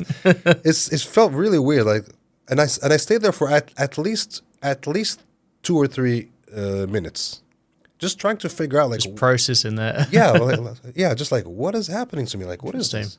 Yeah, and then I was like, why would this voice even tell me to go in this street and not in the last one? Like, for what reason? Anyway, I ended up convincing myself that it's just my subconscious, and I'm like, come on, man, don't be, Oh, don't so be. you ignored it. Yes, I ignored it. Don't be ridiculous. Interesting. Yeah, I told myself, hey, man, don't be ridiculous. You don't believe in this stuff. This is nonsense. This is just your subconscious mind. Of course. Come on, man. Whatever. I dismissed everything it said. I didn't go in that street that it told me to go to. I continued on the same way that it warned me against. As soon as I got into that road, man, I saw this group of kids who were like 1 or 2 years older than me. One of them I knew from my neighborhood. I just knew from a distance. My friends were telling me that guy is a bad guy. Like watch out. He hangs out with bad kids and they steal and they rob people. And I was like, just like riding my bike slowly. It was weird, man. Like it was almost like it was orchestrated somehow. Because the thing is here, I was riding, and this kid who I know from a distance, the bad kid. He was like the one closest to me. Like I was riding behind them. Okay, so they were walking. They were also going back from school, and he was like the one that was like in the back. And as soon as I like approached him, I don't know why, but he just turned around, and my eyes locked with his eyes, and I just my heart just jumped. I was like, whoa, and he looked at me, and I looked at him. And he already saw me with with my friends who he knows, but they're not really his friends. You know what I mean? He's always, like hang out with the bad kids. And so, so I just try to keep my cool, and I just I just do this, and he does that. And then I just try to ride very slowly next to him. And then he tries to hold my bike. And as soon as I feel him, holding my bike, I just run, like I pedal very fast. And next thing I know, him and his friends are chasing me. Yep. They take me, they catch me. They take me off the bike. One guy steals my bike and goes somewhere. The other guy tries to take my bag. One takes my cap. One is trying to take my watch. And I'm in complete shock. I'm like, what is going on, man? And I'm at the same time, I'm trying to defend myself. I'm like, at this point, I'm not. I was so in shock that I couldn't even fight. I was afraid. I was really afraid. I was like, oh my God, like I'm outnumbered, and one took my bike. And even if I beat some of these guys up, the guy who took my bike is just gonna take it. It's true. Well, could you do martial arts at this point? Yeah. Oh, I can. You actually could defend yourself. Yeah, But there was a lot of them. Yeah, but the thing is, they were not hitting me. They were not trying to fight me. They were just taking my stuff and take his stuff. Yeah. So so at this point, before getting to the point where I feel like I had to fight, because I was still in shock and I didn't know what was going on. If this is just a joke, or I don't know. I just couldn't think. My thoughts completely stopped. And I'm also thinking about the warning that I just got. And I'm like, what is? Yeah, true. Is this a coincidence or what? I'm just all over the place. And I'm so all I'm doing at this point is no, give me that. No, don't take my stuff. No, hey, no, give me no, give that back. No, stop it. No. And they're just laughing, and they're not being aggressive or anything, but they're just being jerks, taking my stuff and hey, take it, take it. It's not like a full on mugging. They're just just being jerks. Yeah. Yeah, but I was afraid because I didn't know what was gonna happen. Yeah, it could escalate. Yeah, definitely. It could escalate. And the thing is, I love my bike. And one of them took my bike and ran with it. And I don't want to risk losing it forever. So I'm trying to maybe find a way to just hey guys, come on, stop it, man. Come on, come on, man. No, don't touch me. Come on, man. Give me my stuff. I'm just trying to like, because if I start fighting, then that's it. There's no going back to like, hey man, okay, here's your bike. The guy just went off with my Yeah. bike. Anyway, so as I'm here trying to figure out what's happening, I'm like, is everything okay? Yeah. Okay. I'm like, next thing that happens, that kid who kind of knows me, he doesn't really know me, he just saw me with, the kid who already saw me. He's like, hey man, we're just messing around, man. Like you think we're really gonna take your stuff? Don't be afraid, man. Come on, like relax. Hey guys, come on, give him back his stuff. And every one of them gave me back every last thing that they took, except for the guy who took my bike. And I was like, what about my bike? And he was like, oh, it's okay. Just go up to him and ask him for your bike. He's gonna give it to you. And of course, I didn't believe anything Yeah. this guy said. Like, come on, man. Like, are you serious? And no, just go take your bike. But I didn't have any choice. I just had to try. So so they let me go. I went there. So the guy was like pedaling very slowly. So I was able to get to reach him. I was like, hey. He turned around. I was like, give me back my bike. I was like, oh, okay, here you go. Like, what the hell is going on here? Wow. Yeah. It's almost like there was this warning that the Holy Spirit gave you. You ignored it, and then these guys potentially could have had much worse plans for you. Yeah. And it was like the Holy Spirit intervened again on their hearts Yeah. to have mercy. Yeah. And then I never thought about that like that. Yeah. Seriously, I never thought of it. like a second, like I've still got you. Even though you're going to ignore my instruction, my son, would be what the Holy Spirit is saying. Even when that's happening, I've still got you. That's cool, hearing it like that. And the thing is, when I took my bike and I just drove off, I felt that entity that spoke to me, or Yeah. because at that time I didn't think, oh, that's God, because I don't Absolutely. have a God in my mind. I don't believe in it. Last God. thing on your mind. Yeah. I feel him saying, I told you so. Yeah. Next time, listen to me. I bet. He said that. I was 14 at the time. And I couldn't believe it. But anyways, I had no explanation. How? So after that, I was like, how did I get that? Because I started to like, put things together. Sorry. It's like I started to put that having that voice speak to me, and then that happening. Is that a coincidence or is that real? Like, what is this? Yeah. And then- couldn't be a coincidence. It's too random. But yeah, and I knew that the second time this happened, and I'm going to tell you about the second cool. time. Yeah, are you ready? Yeah. Let's Okay, go. Cool. The second time this happened was 3 years later. Yeah. It didn't happen for 3 years. Only 3 years later, I was 17 years old. And I was going back. This time it was not from school. It was from the Kung Fu class. I was taking Kung Fu that time. And I was on my bike again. I can't remember if it's the same bike or no, but anyway, that's not, that's beside the point. It was a Saturday night, I remember. And we finished the Kung Fu class at around 9-ish p.m. And it takes me about like 15 minutes to go from there to home, right? And I would always take the same road as usual. I would go on this big road. So there's this big road in my neighborhood with, like with a lot of shops and a lot of cars and whatever, like the main road, right? But we didn't live on the main road. Like, we lived in a small street, like way down that small street until we reached that, like the end of the small street. And that's where our house was. I was driving on the main road. Okay, so here's the main road.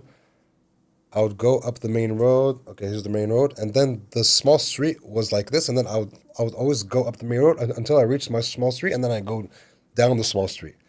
This time, before I reached this part, next to this small street, there are of course like there's like other streets and other main roads here.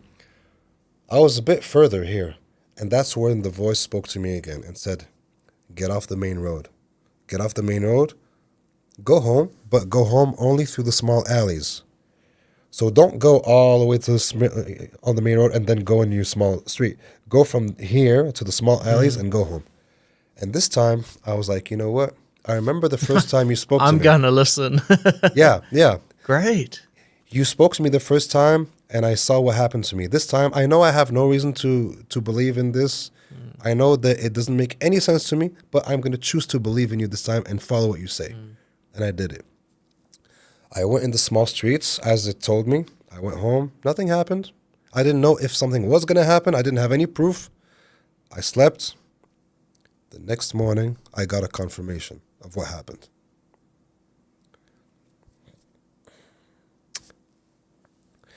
Next morning, Sunday morning, I get a call from a friend, this girl. Her name is Melek. I don't know if she might be watching or no, but kind of lost touch. But I was really in love with her at that time. But we were friends. And she had just started like seeing this other guy who was also her friend. And I was like completely heartbroken over that. But she was still my friend. And anyway, she calls me and she's crying. And I'm like, what's going on? Like, tell me, are you okay?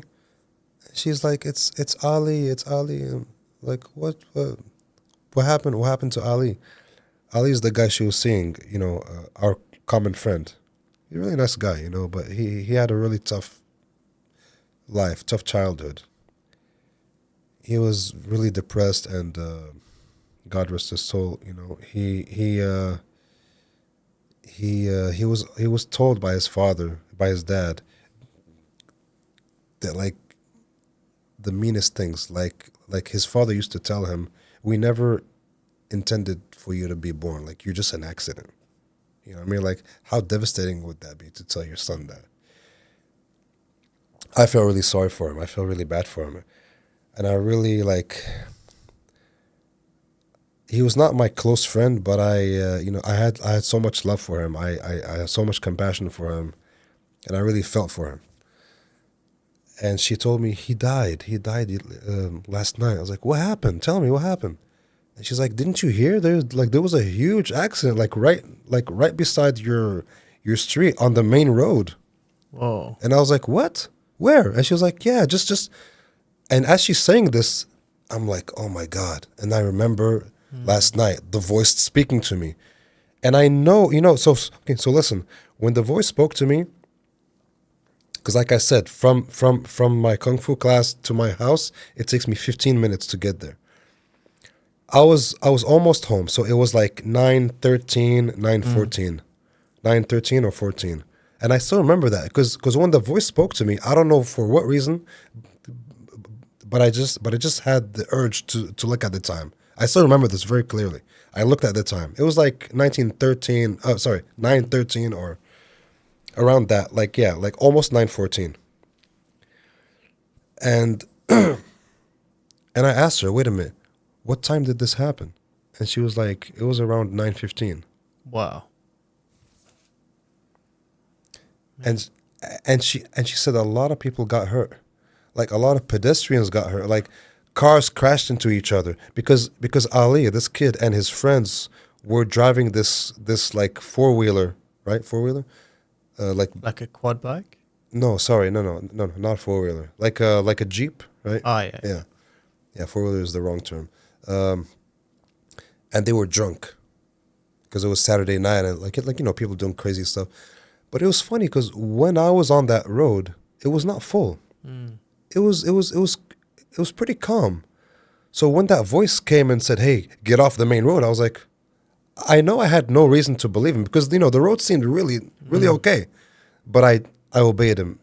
Yeah. And then the next day, my friend calls me crying, telling me that a huge accident happened right around that place. Wow. And it was actually like literally the next streets away from when I got that voice. Yep. up to where I have to turn, on the street, the street that I lived in. So all that place, all that part. Yeah. And when she said that, I just couldn't believe it. And Man. I've had a voice happen to me once as well. yeah, This was when I was doing lots of drinking. Okay. Before I really decided to follow the Lord with everything.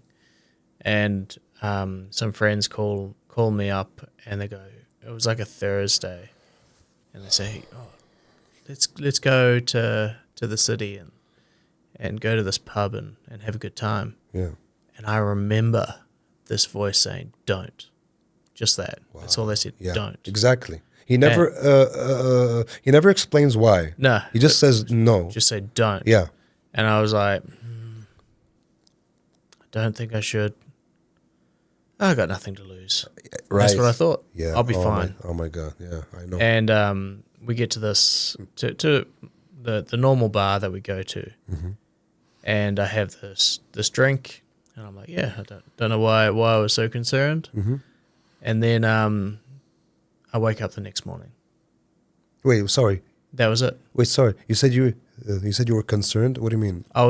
I was concerned because I heard that voice. Oh, so you? I was like, so I you don't actually- think I should go. I don't know why I shouldn't go, Okay. but I don't think I should go.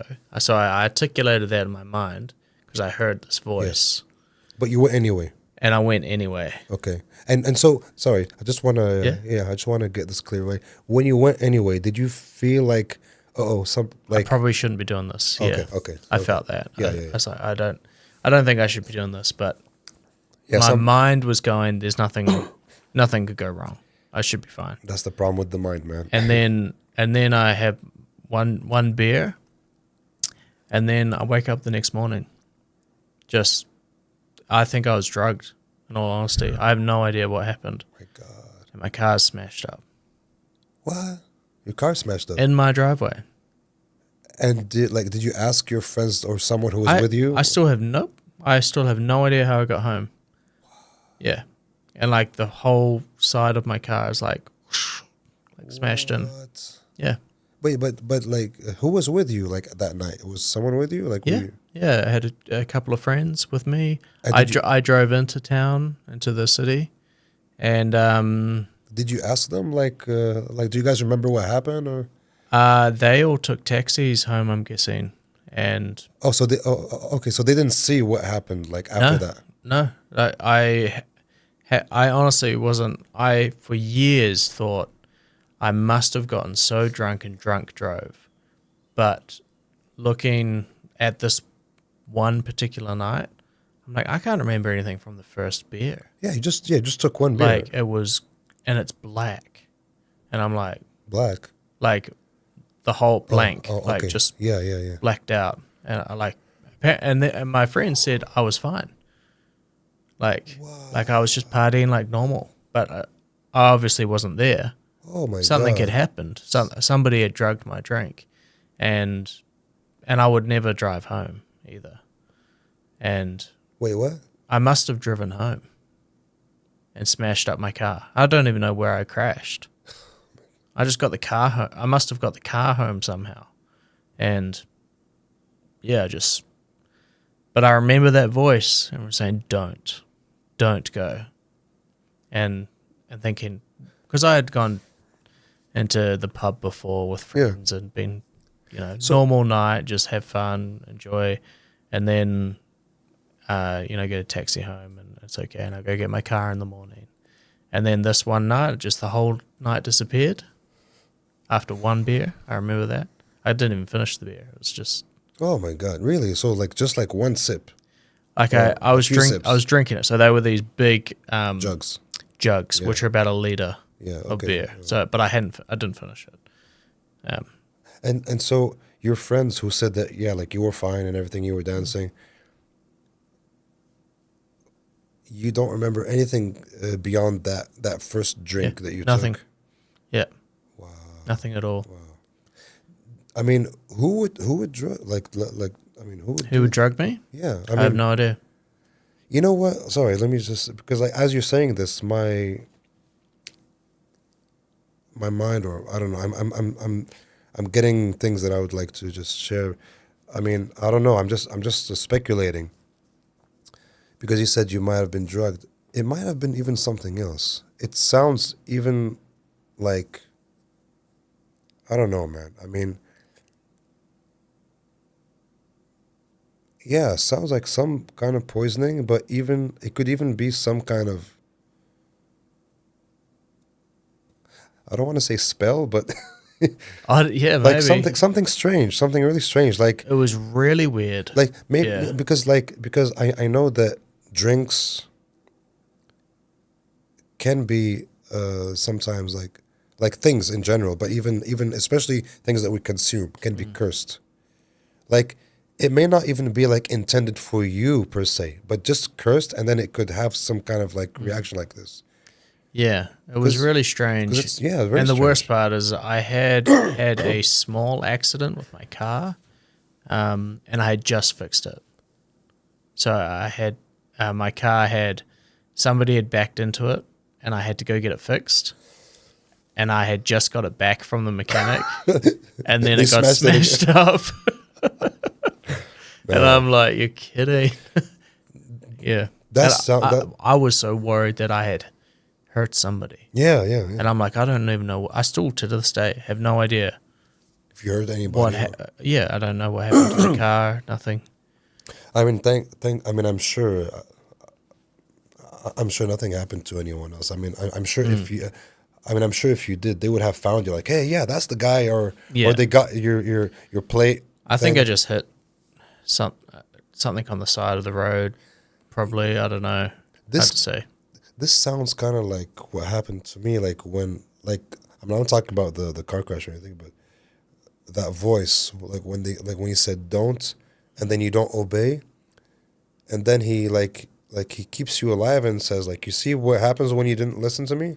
Yeah, You know, next time it's kind of Le- like a warning. legit. I was thinking, Yeah, I could be dead or I could be in a wheelchair. yeah, And the worst part is I had a warning.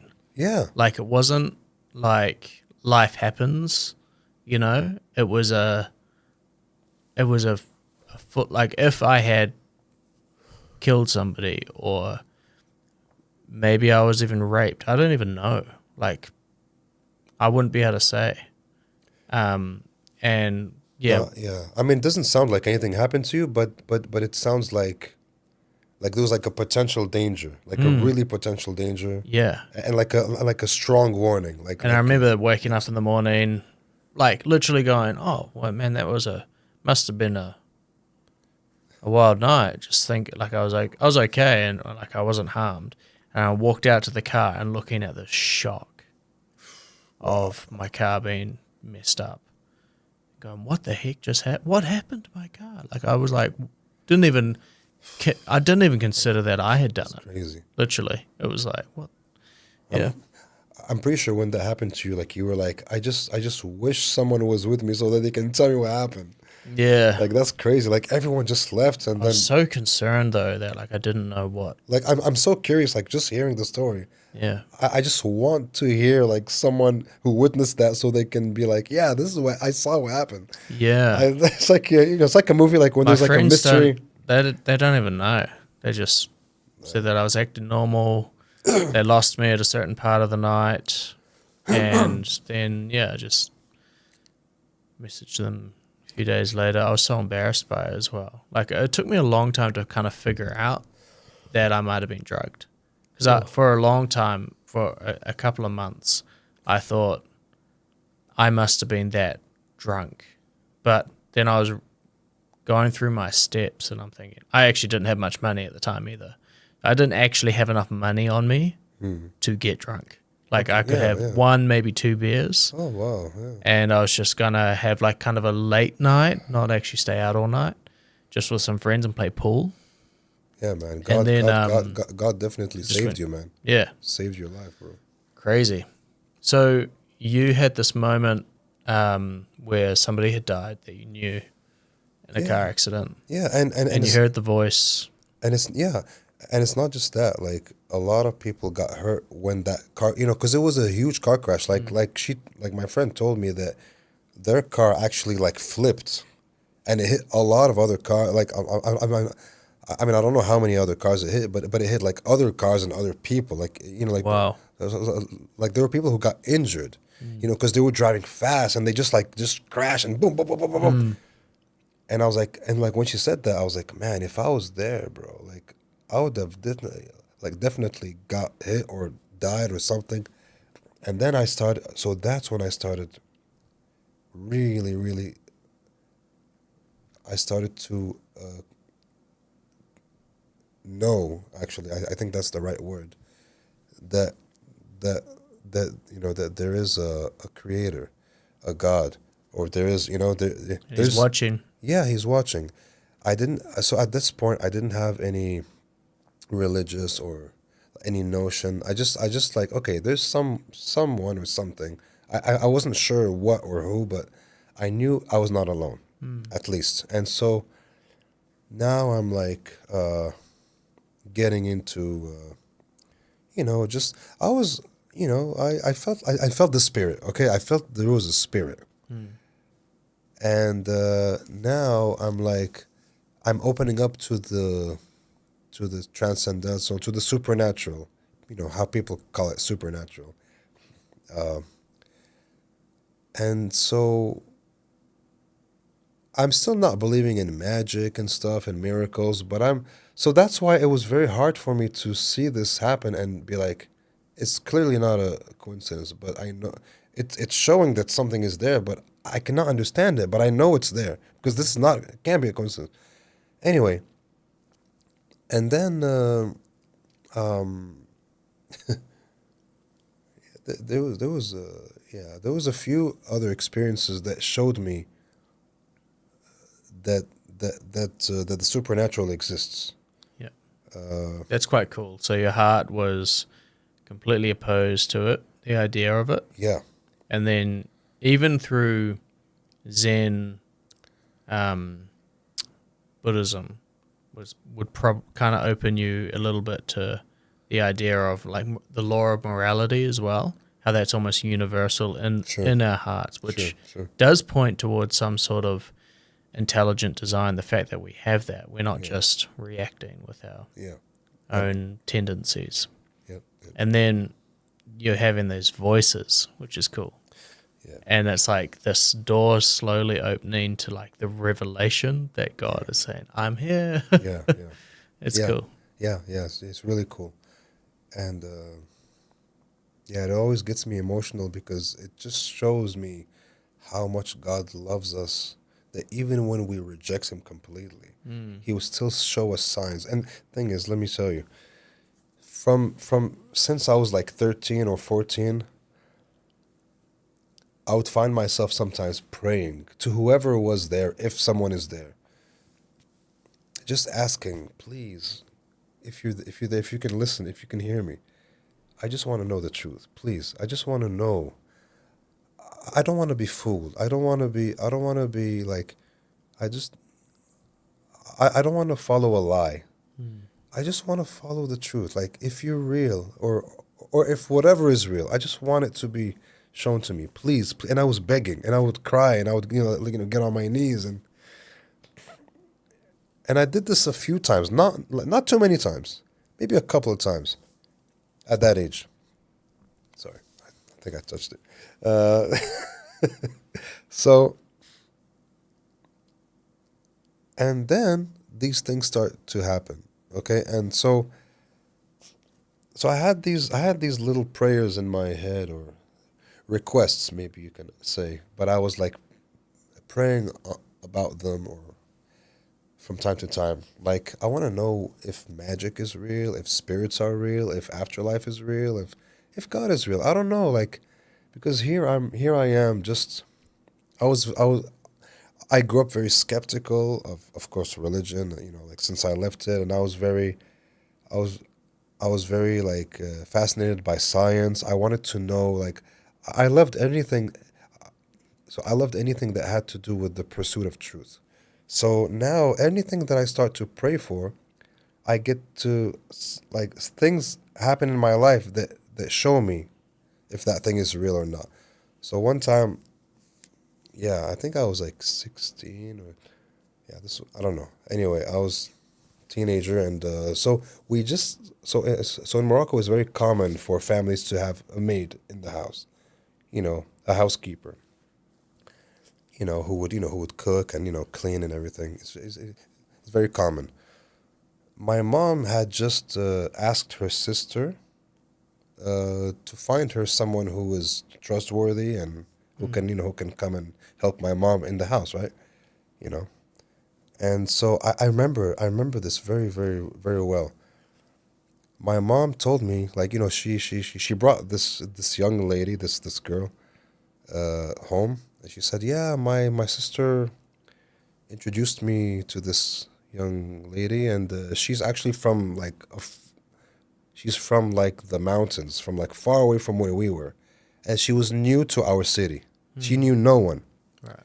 My mom's sister, I think, spoke to one of her housekeepers, and so this was like someone from her family, from the countryside, from the mountains. This was her first time in the city. She knew nobody. Okay, she knew nobody, and I remember like that was the first day she was with us. Okay, so my mom was like, yeah, this is so I forgot her name, so and so, and okay, nice to meet you. Hi, hello. Okay, I just go about my business. I just go upstairs and I'm watching TV or whatever. And so my mom is out now. She went out, and then someone rings the bell, and I could actually see from the living room on top, on the first floor, who it is. But I just look there, and then I see that the maid already went out, to see who it is. Okay, she opened the door and she was just talking. I saw that it was. I thought in Morocco we have these kind of like traditional people who go around the neighborhoods playing music or doing some kind of like not fortune telling, but they would just like Like give little gimmicks. like like giving blessings or whatever. But it's mainly just so that you can like give them some money. You know what I mean? Okay, so I saw that it was like one of those people. Like there was like a couple of them, and she was like talking to them. Like she just like opened the door, and I was like, okay, I forget about it. She's just gonna tell them that, yeah, the owner of the house is not here, and yeah, they're just gonna go on their way. So I just keep watching TV and watching TV, and I can still hear her talking to them for like 5 minutes, 10 minutes. I'm like, what the hell is going on? I look up, and they're actually they're actually inside the garden, because usually like they would not come inside, they would just stay outside. So now they're inside, and he's talking to her, and she's like there, and she's like listening, and I'm like, what the hell are these people doing? Trying to just trick her into giving them money or whatever. I just thought so, so I got kind of upset, so I went downstairs and I'm like, hey man, guys, we don't have money, guys. Like, what do you want? Just please get out of here. And she looks at me and she's like, Omar, this man just told me every name of every member of my family. My parents, my cousins, my uncles, my aunts, my nieces, my nephews. And she's like, and her eyes are like this big. She cannot believe it. And I'm like, and I'm listening to her say this, and I'm surprised, but at the same time, I'm extremely skeptical guy, So I'm like, I think they just hypnotized her or something, you know what I mean? She just believes that they told her, and so I'm like, okay, guys, come on, party's over, come on, guys, get out of here. And then one of them looks at me, and so I don't know these guys, and they don't know me. Like I never seen them all my life. He looks at me, he's like, "You're Iraqi, aren't you?" And my father is Iraqi. But I like nothing about me says that I'm Iraqi. I speak Moroccan. I never been to Iraq. I grew up in Morocco. I was born in Morocco, and I'm like, so now I'm kind of like intrigued. I'm surprised. Like, what? How did you know? No. Sorry. The first thing I said is, from which city in Iraq? Really? Wow. Did he answer? He did, and he got it right. Wow. Yeah. He said Baghdad. I mean, so the thing is, my father is from Baghdad. The thing is, I was surprised, but then I was like, You can lift it up from here. something. You want higher. Thank you. Yeah, I thought of he. He said you're from Iraq, and I was like, I was surprised, but at the same time, like I kind of wanted to test him. I was like, oh, okay. Oh, you think you're a wise guy? Huh? Okay. From where in Iraq? And then, and I remember this very clearly. It was as if he was listening to someone speak to him, but no one was there. He was like, Baghdad, like that. Oh yeah, so he like turned his head like someone was whispering in his ear. Yeah, and those guys have spirits with them. There's a whole thing in Morocco. Wow. I've learned this later. Like, there's a lot of like witchcraft and magic there, and there are ways to capture spirits and use them as your slaves. And they would get information for you, and they would go and see what's happening, and they could even move objects for you. Yeah, I've had a satanic priest come on the show before. Oh wow! Ex satanic priest. Oh yeah, for sure, yeah. for sure. yeah, for sure. Yeah, and he was saying the same stuff. Yeah. Man, yeah, and so now I'm like, yeah. So he said Baghdad, and I was like, what? How do you know? And they just started talking all this stuff, and like, which I don't even know was true. Like, yeah, your family is from a long lineage of devout believers in God, and oh no, by the way, this is true actually, and I knew this years later. I'm just thinking about this now.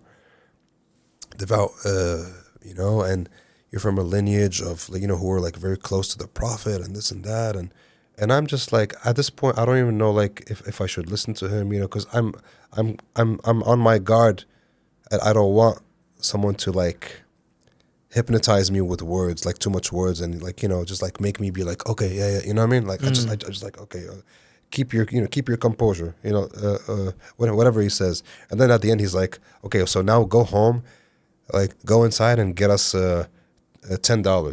So $10 in Moroccan money is like, it's like a lot of money, It's we say 100 dirhams. 100 dirhams, especially at that time, was could buy you food for like a few days. And I'm like, so when he said that, I was like, what? Oh man, get out of here, man! Come on, we don't have money, man. Come on, just leave us alone.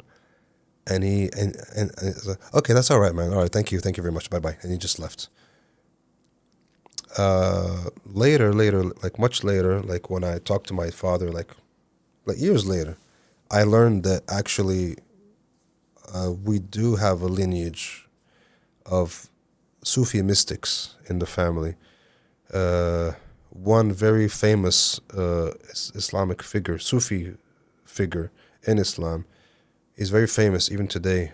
A lot of people follow him around the world, called Abdul Qadir al-Jilani, Sheikh Abdul Qadir al-Jilani, very famous Sufi mystic, who was even feared by the Sultan. So the Sultan, like with his armies and everything, he feared him.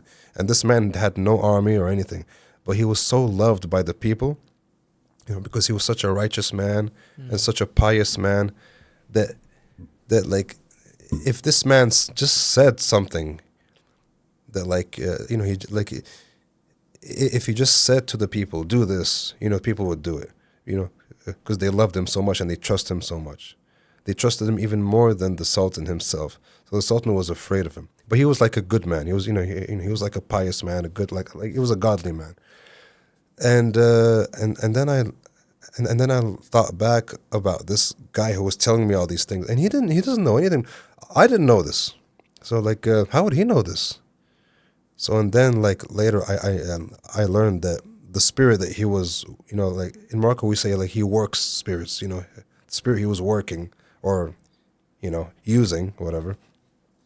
He was the one who was telling him all these informations, because that spirit could see all these things about me that I don't know about myself, but he was telling him. Anyway, so so that was like the beginning of my introduction to the spirit world, and I was like, man, so this stuff really is real, man. Like this is, and then I even had, I even, I even had this other experience that I would like to share, but I don't know if you have anything to say about this first or. No, I mean, yeah, I've come across a few people that, I mean, speaking like that is a spiritual gift. It's words of knowledge. Mm-hmm. And Jesus himself uses Sure. the same thing with the woman at the well. Mm-hmm. He says her name. He says that she has many husbands. Says all the stuff about her. Sure. And yeah, it is a spiritual gift that people can operate. Jesus is the one person in the Bible that basically operates every spiritual gift. Yeah. Most people just do some. That's true. That's Yeah. true. I mean, it's definitely something that can happen when you have a gift or when you're touched. You know, Just but pointing out it can happen for evw and Yeah, it can yeah. be for good too. right. Yeah. That's what I wanted to say. Like so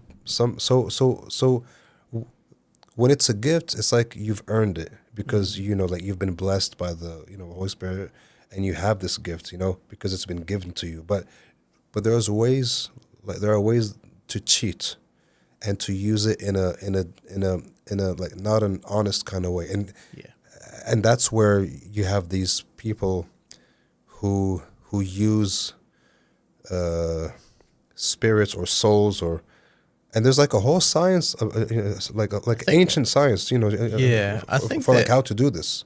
it is real as well. Like they are using real spirits to be able to do this sort of stuff. Yeah. And you see that example with Moses, where he goes and the priests, the Pharaoh's priests, mimic the same miracles that Moses is doing. They mimic water to blood. They mimic a stick turning into a snake. Yes. They mimic all of these, but if you notice each time, God's miracle is so much greater than all of theirs. Of course. And particularly those miracles. If you look at the 10 plagues, for example, every plague is representing one of the Egyptian gods. And so you got the plague that has locusts, and there's a god in the Bible that has the head of a locust, or where God blocks out the sun. Just in Egypt, by the way, where all the slaves were, the sun was shining bright. Yeah. He blocks out the sun. That's showing a mockery to their god Ra, which is their most powerful god, the sun god. The sun god, right? Ra is the sun. And so I think that these are very real entities No, they are. that are in the course. world. Definitely. Ra is a very real demon, I think, and was viewed as a god, and could do things, could do a lot of things. But God, that's why God is described as the King of Kings and the God of gods. And Sure. yeah, there are other gods, but Yeah. they're so much lesser Of course. Yeah. Sure. by an infinite amount Yeah, for sure. No, definitely. than the one we serve. Yeah. So that would be all I would say on that. Like, yeah. Yeah. I don't think they're tricking you, these people. I think that person could see into your lineage and could see this information. No. Yeah. Of course. I mean, of course, they're not. No. I'm saying that for our listeners, Yeah, mainly yeah. more for the listeners than you. Sure. No. Yeah. No. Yeah. I mean, definitely, they were not. They actually, because all the things they said about me was true.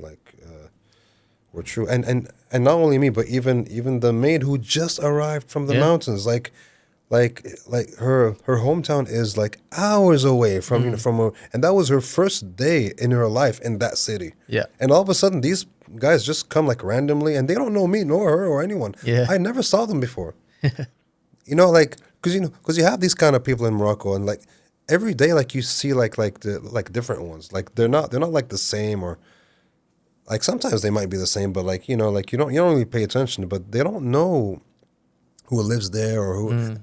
and even if they do, like how could they know me or let alone this new girl who came from the countryside, Mm. from the mountains, like miles Yeah. away. No, they're definitely operating with something. Oh, That's sure, for sure, sure. for sure. Yeah. So So what was your like your mindset was starting to shift that supernatural is real. I started opening up to. Yeah, how'd you get to the point of like Christianity? Because that's kind of seems like a big jump, especially in Morocco.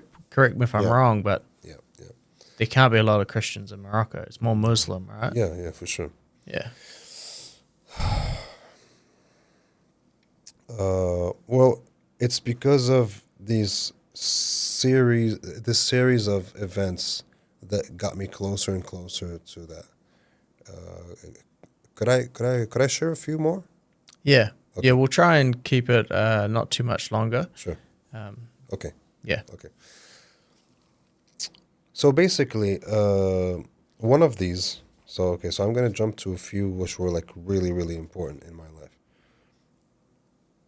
I think so. One of these that was really, really important was I was asking about like the afterlife. Does afterlife exist?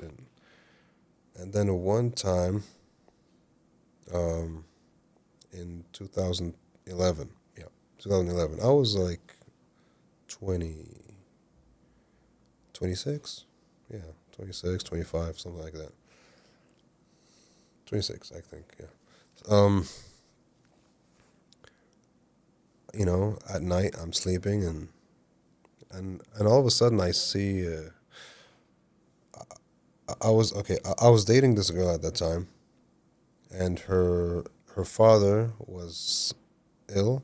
He had cancer, and I never met him, never saw his picture. She just told me, "Yeah, my father has cancer," and I visit him in the hospital, and I kind of tried to help him through her by by suggesting to her some herbs because I was always interested in natural healing and herbs and stuff. So to this day, natural diets and all these things like that. So I tell her about some herbs, and she goes to him, and then she talks to me after. She says, my dad was really pleased by you trying to help him with these herbs. And I was like, oh, how did you end up telling him about me? And she's like, yeah, he asked me.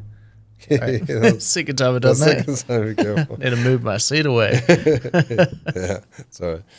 Uh, she was like, yeah, like when I brought him these herbs, and he asked me like. It's like, where are you bringing these from? Like all of a sudden, and so she told him about me and how I was suggesting these herbs to him, and he was actually touched by that. He was not like, oh, this is unscientific, get out of here. He was like, oh, bless his heart. He's such a sweet boy. Please thank him for me. And he was really touched by that. And she told me that. So I never met him. He never met me. But he knows about me. I know about him. That's it. That's it. And me and her, we kind of lost touch. She was, going through a lot of stuff. We were not talking much. And one day, after like a couple of months from this, I dream of this man who I never seen in my life, and I can see him like physically. And he says, "Hey, my son, thank you so much for trying to help me. You were so kind, to do everything that you can to help me, but my time is up. I just came to say goodbye. You dreamed this? Yep. I saw this in Wow. my dream. Yep. And in the dream, I'm just listening. I'm not even talking. I'm just there. I'm taking it all in, and I can see him. I can see exactly how he looks, exactly.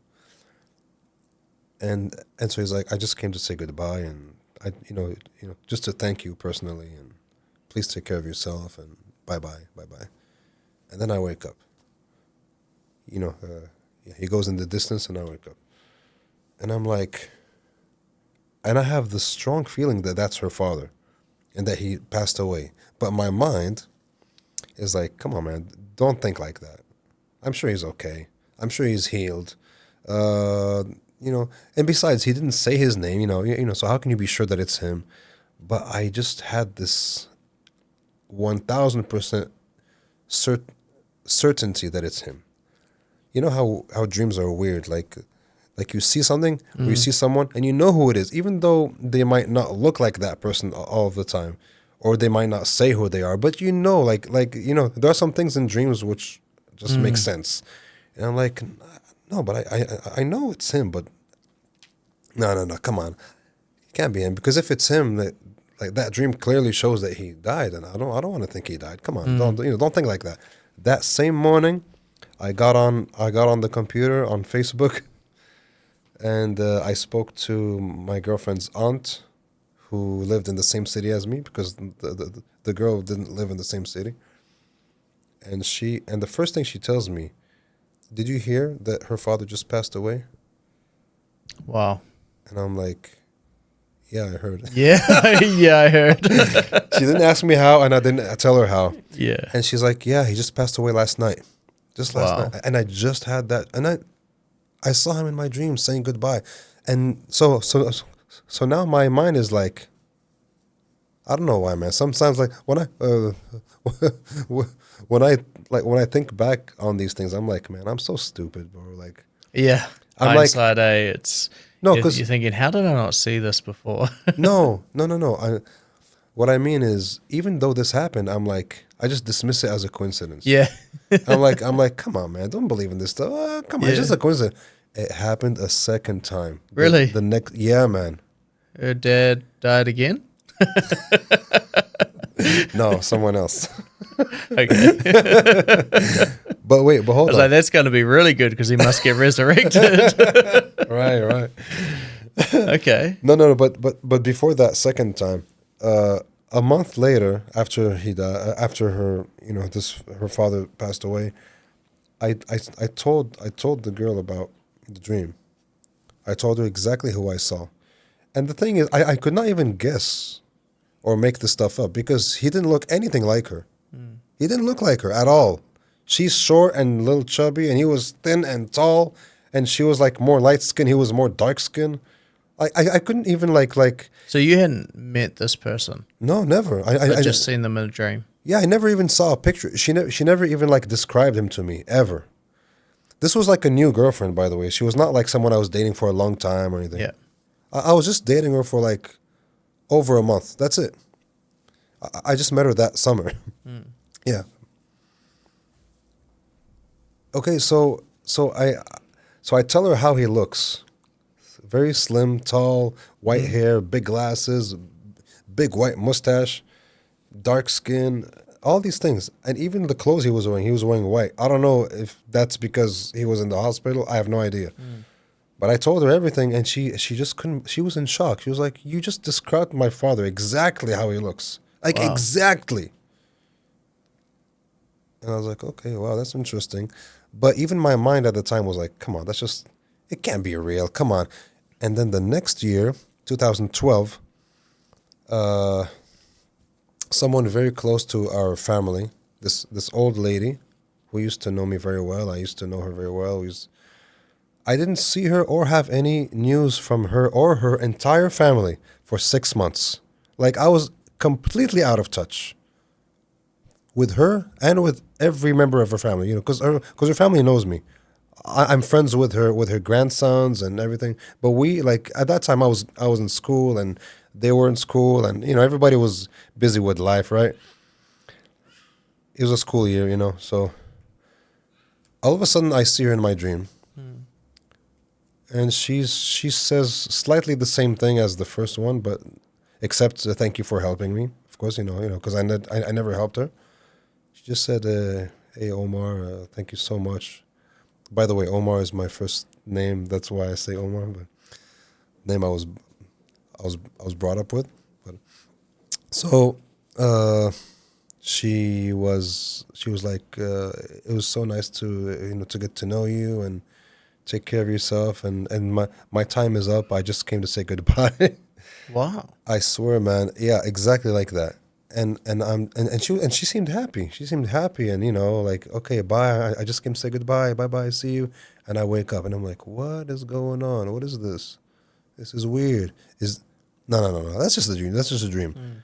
Man, that same morning, her grandson calls me or contacts me on. I don't remember how he contacted me.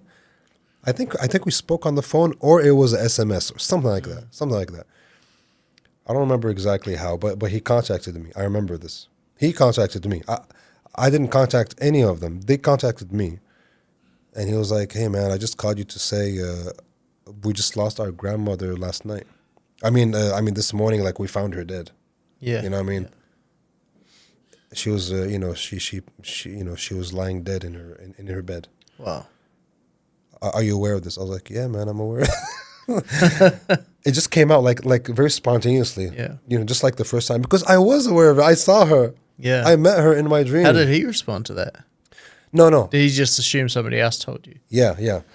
I never had the guts to say, yeah, I saw her in my dream. No, of course I know, because it would just sound so fake, right? It would sound so unreal, and like that's not even like I didn't even feel like that was the right time to say it, so I just kept it for myself. Yeah.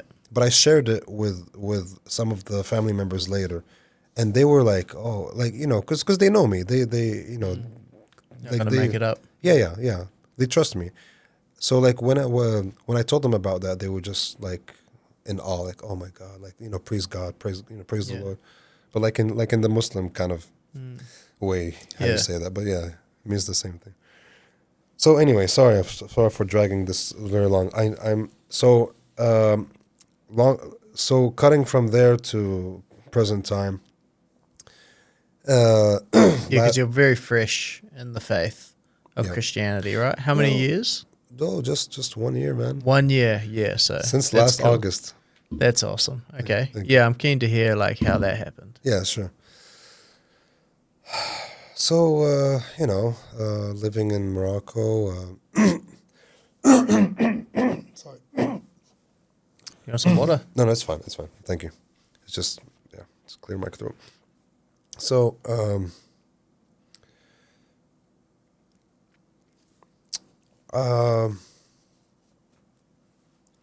I've been through a lot, and just I've never really fit in, and because I left Islam very young, and I was always like rejected by society there, and never really belonged anywhere there. So, um, but I was fine with it because I was like, yeah, I'm honest with myself. I'm not pretending to believe something that I don't believe, and whatever. And so at this point, so after all this stuff I told you, I went deep into yoga, into mysticism. I went to India twice. I just wanted to know more about the spirit world, basically. That's all I wanted to know. I just wanted to gain knowledge, and I did a lot of knowledge. And even though I gained a lot of that knowledge, I started to make videos in Arabic in Morocco for like 10 years.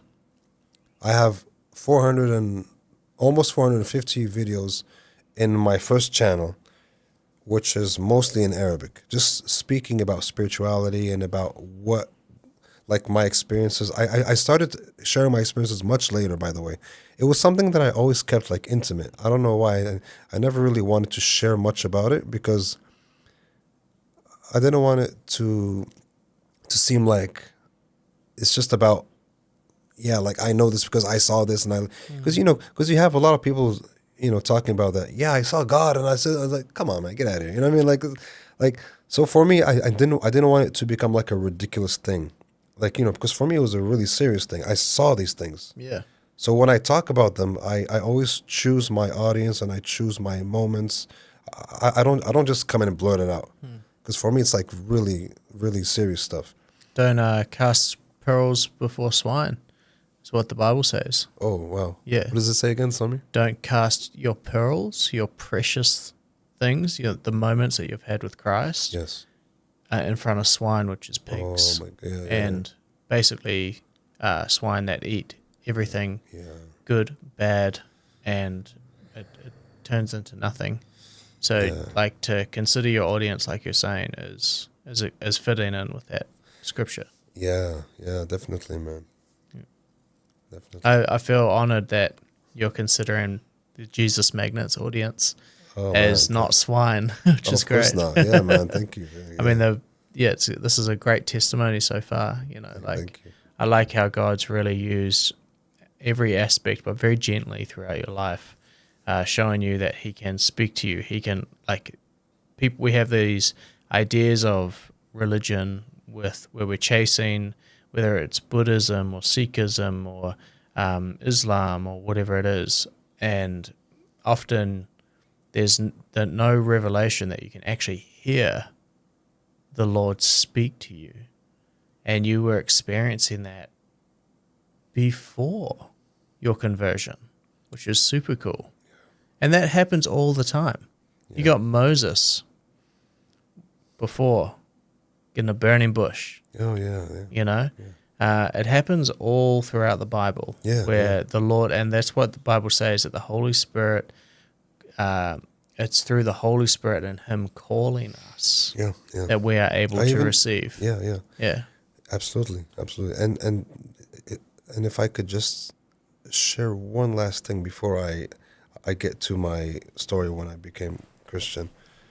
This is a very key thing. It's not going to take a lot of time. Just the reason why I chose the name Daniel for me, it just came very naturally. It was not like for no reason. It has very, very specific reason. Since I was very young, since I was a little boy, I don't know why, but all throughout my life, it's not just like when I was a kid, all throughout my life, even my adult life, I would, for some reason, just have these dreams where I'm either in a house or in a garden surrounded by lions. Just surrounded by lions. And I would be afraid, like, oh my God. And they're so vivid, these dreams. They're vivid. Like, I can almost smell the lion. Like, they're real. And they're growling, like, I can feel the vibration of their growling, like, in my body. Like, oh my God, it's a real lion here, man. Like, it's no joke. And they don't really, like, attack me. And they're just like there, and sometimes I'm very scared. Sometimes I'm very secure, even if they're there. Sometimes I even touch them. I had this teacher from South Africa. Her name is Shirley Ann. Old no, Shirley Ann. She might be watching too, maybe.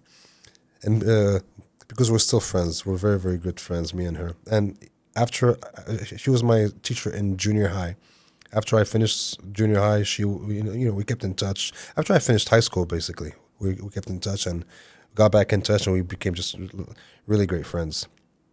And I was sharing with her a lot of stuff. She's always very interested to hear stuff about spirituality and stuff. She's really, really cool. I love her so much. And I told her at that time, I was in my 20s. This was after high school. I told her about this dream that I used to have, because I was still having it even in my 20s, even my 30s. And she said something very interesting. She said, "You know what? Next time you see the lion in your dream, ask him what he's doing in your dream." And I'm like, why didn't I ever think of that? Like, like that's an amazing idea. Like, I should do that. But I'm like, but sure, because I call her Shirley. But Shirley, like, how can I like remember to to ask this lion in my dream? And sometimes it's not just one lion. Sometimes many. No, it's okay. Just try to remember and just ask that. And she said, "You know what? You might get an answer." Like, man, that's incredible. I never thought of that, because in my dream, like, I mean, who thinks of talking to a lion in their dream? You know what I mean? And I always see, like, the first thing you think, like, when you see a lion, you're like, oh my God, a lion. Like, I gotta, is he dangerous? Oh my God. Yeah, keep my distance. Yeah. But she says, ask the lion, talk to him. Almost 6 months later, or how many months later, I'm sleeping, of course, and I see this lion in my dream. This time it's weird. It's like no other dream. I remember it, like, very distinctly. I'm here, and it's a beautiful day. I'm outside, it almost looks like an ancient palace with stairs, like old stairs, like made of stone, going up. I didn't see where up, but it was like somewhere up. I don't know. I don't know if it reached the sky or if it reached a castle, but it was like huge stairs. And this male lion walking down the stairs towards me. And all of a sudden, I remember the question. Like, oh my God, I can remember. I actually remember the question. I actually remember Yeah. to ask this lion, and I'm going to do it. Yes. I'm so happy. I'm like, yeah, I'm so happy that I remember the question. Okay. So now I'm like, like preparing myself. Okay. Okay. And the lion's, coming closer and closer. So the first time I saw a lion, of course I got scared. I was like, oh my God, a lion again. The question, like that. So he was coming closer and coming closer, but he was not like aggressive. He was just like, just like walking towards me.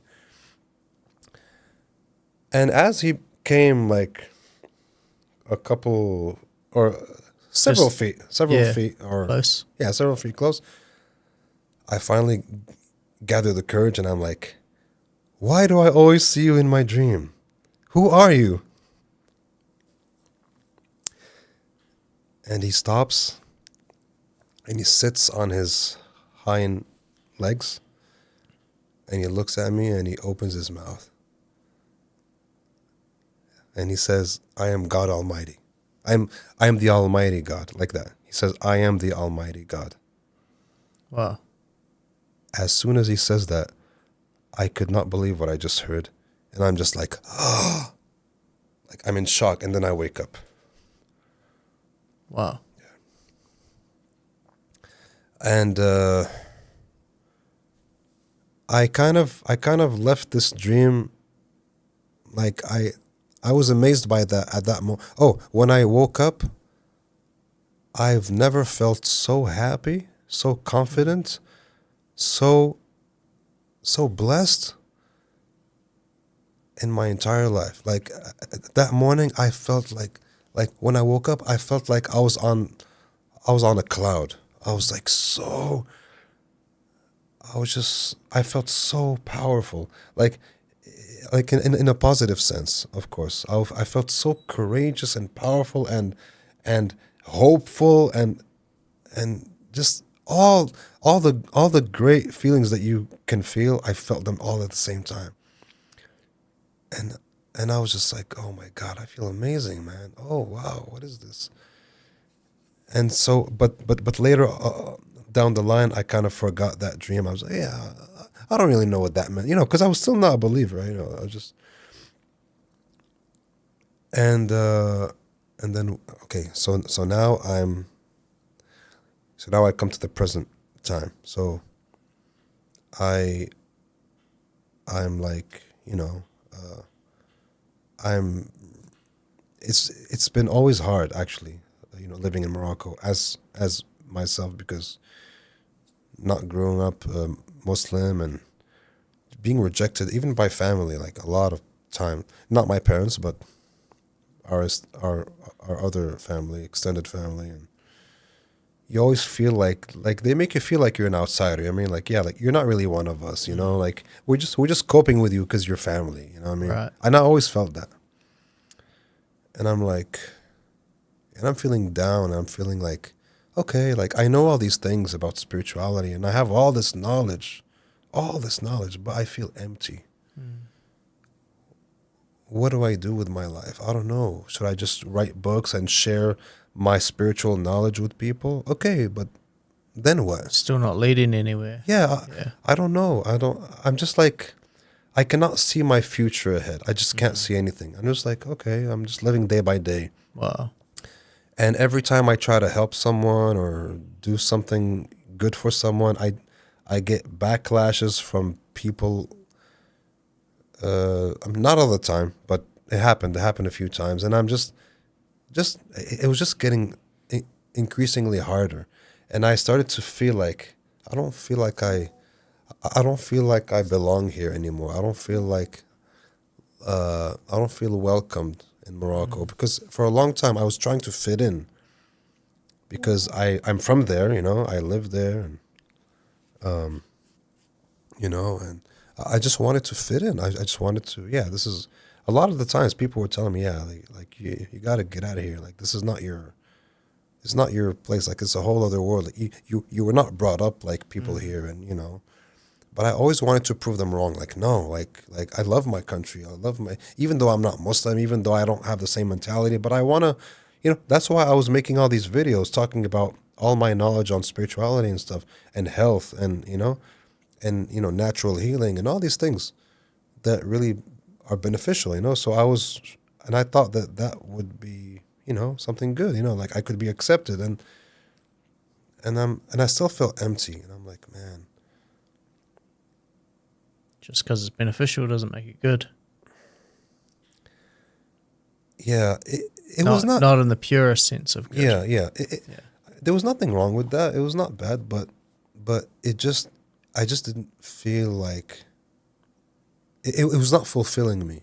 Yeah. It led nowhere as well. Like it was It's like, okay, almost living in the temporary. yeah, and I thought that it will fulfill me. I thought like, okay, like people are just taking this knowledge and most of the time they don't really apply it. They're just, you know, they're just curious and okay, because look, my main objective was, you know, because I always like helping people. I always loved just knowing that I was of some help Yeah. to people. And even then, I felt like I was not really that much of like that much help. Yeah. And I'm like, I feel like I'm just wasting my time and I'm just wasting my energy and my life is not going anywhere. So I'm not so anyway, so here I am. I'm spending like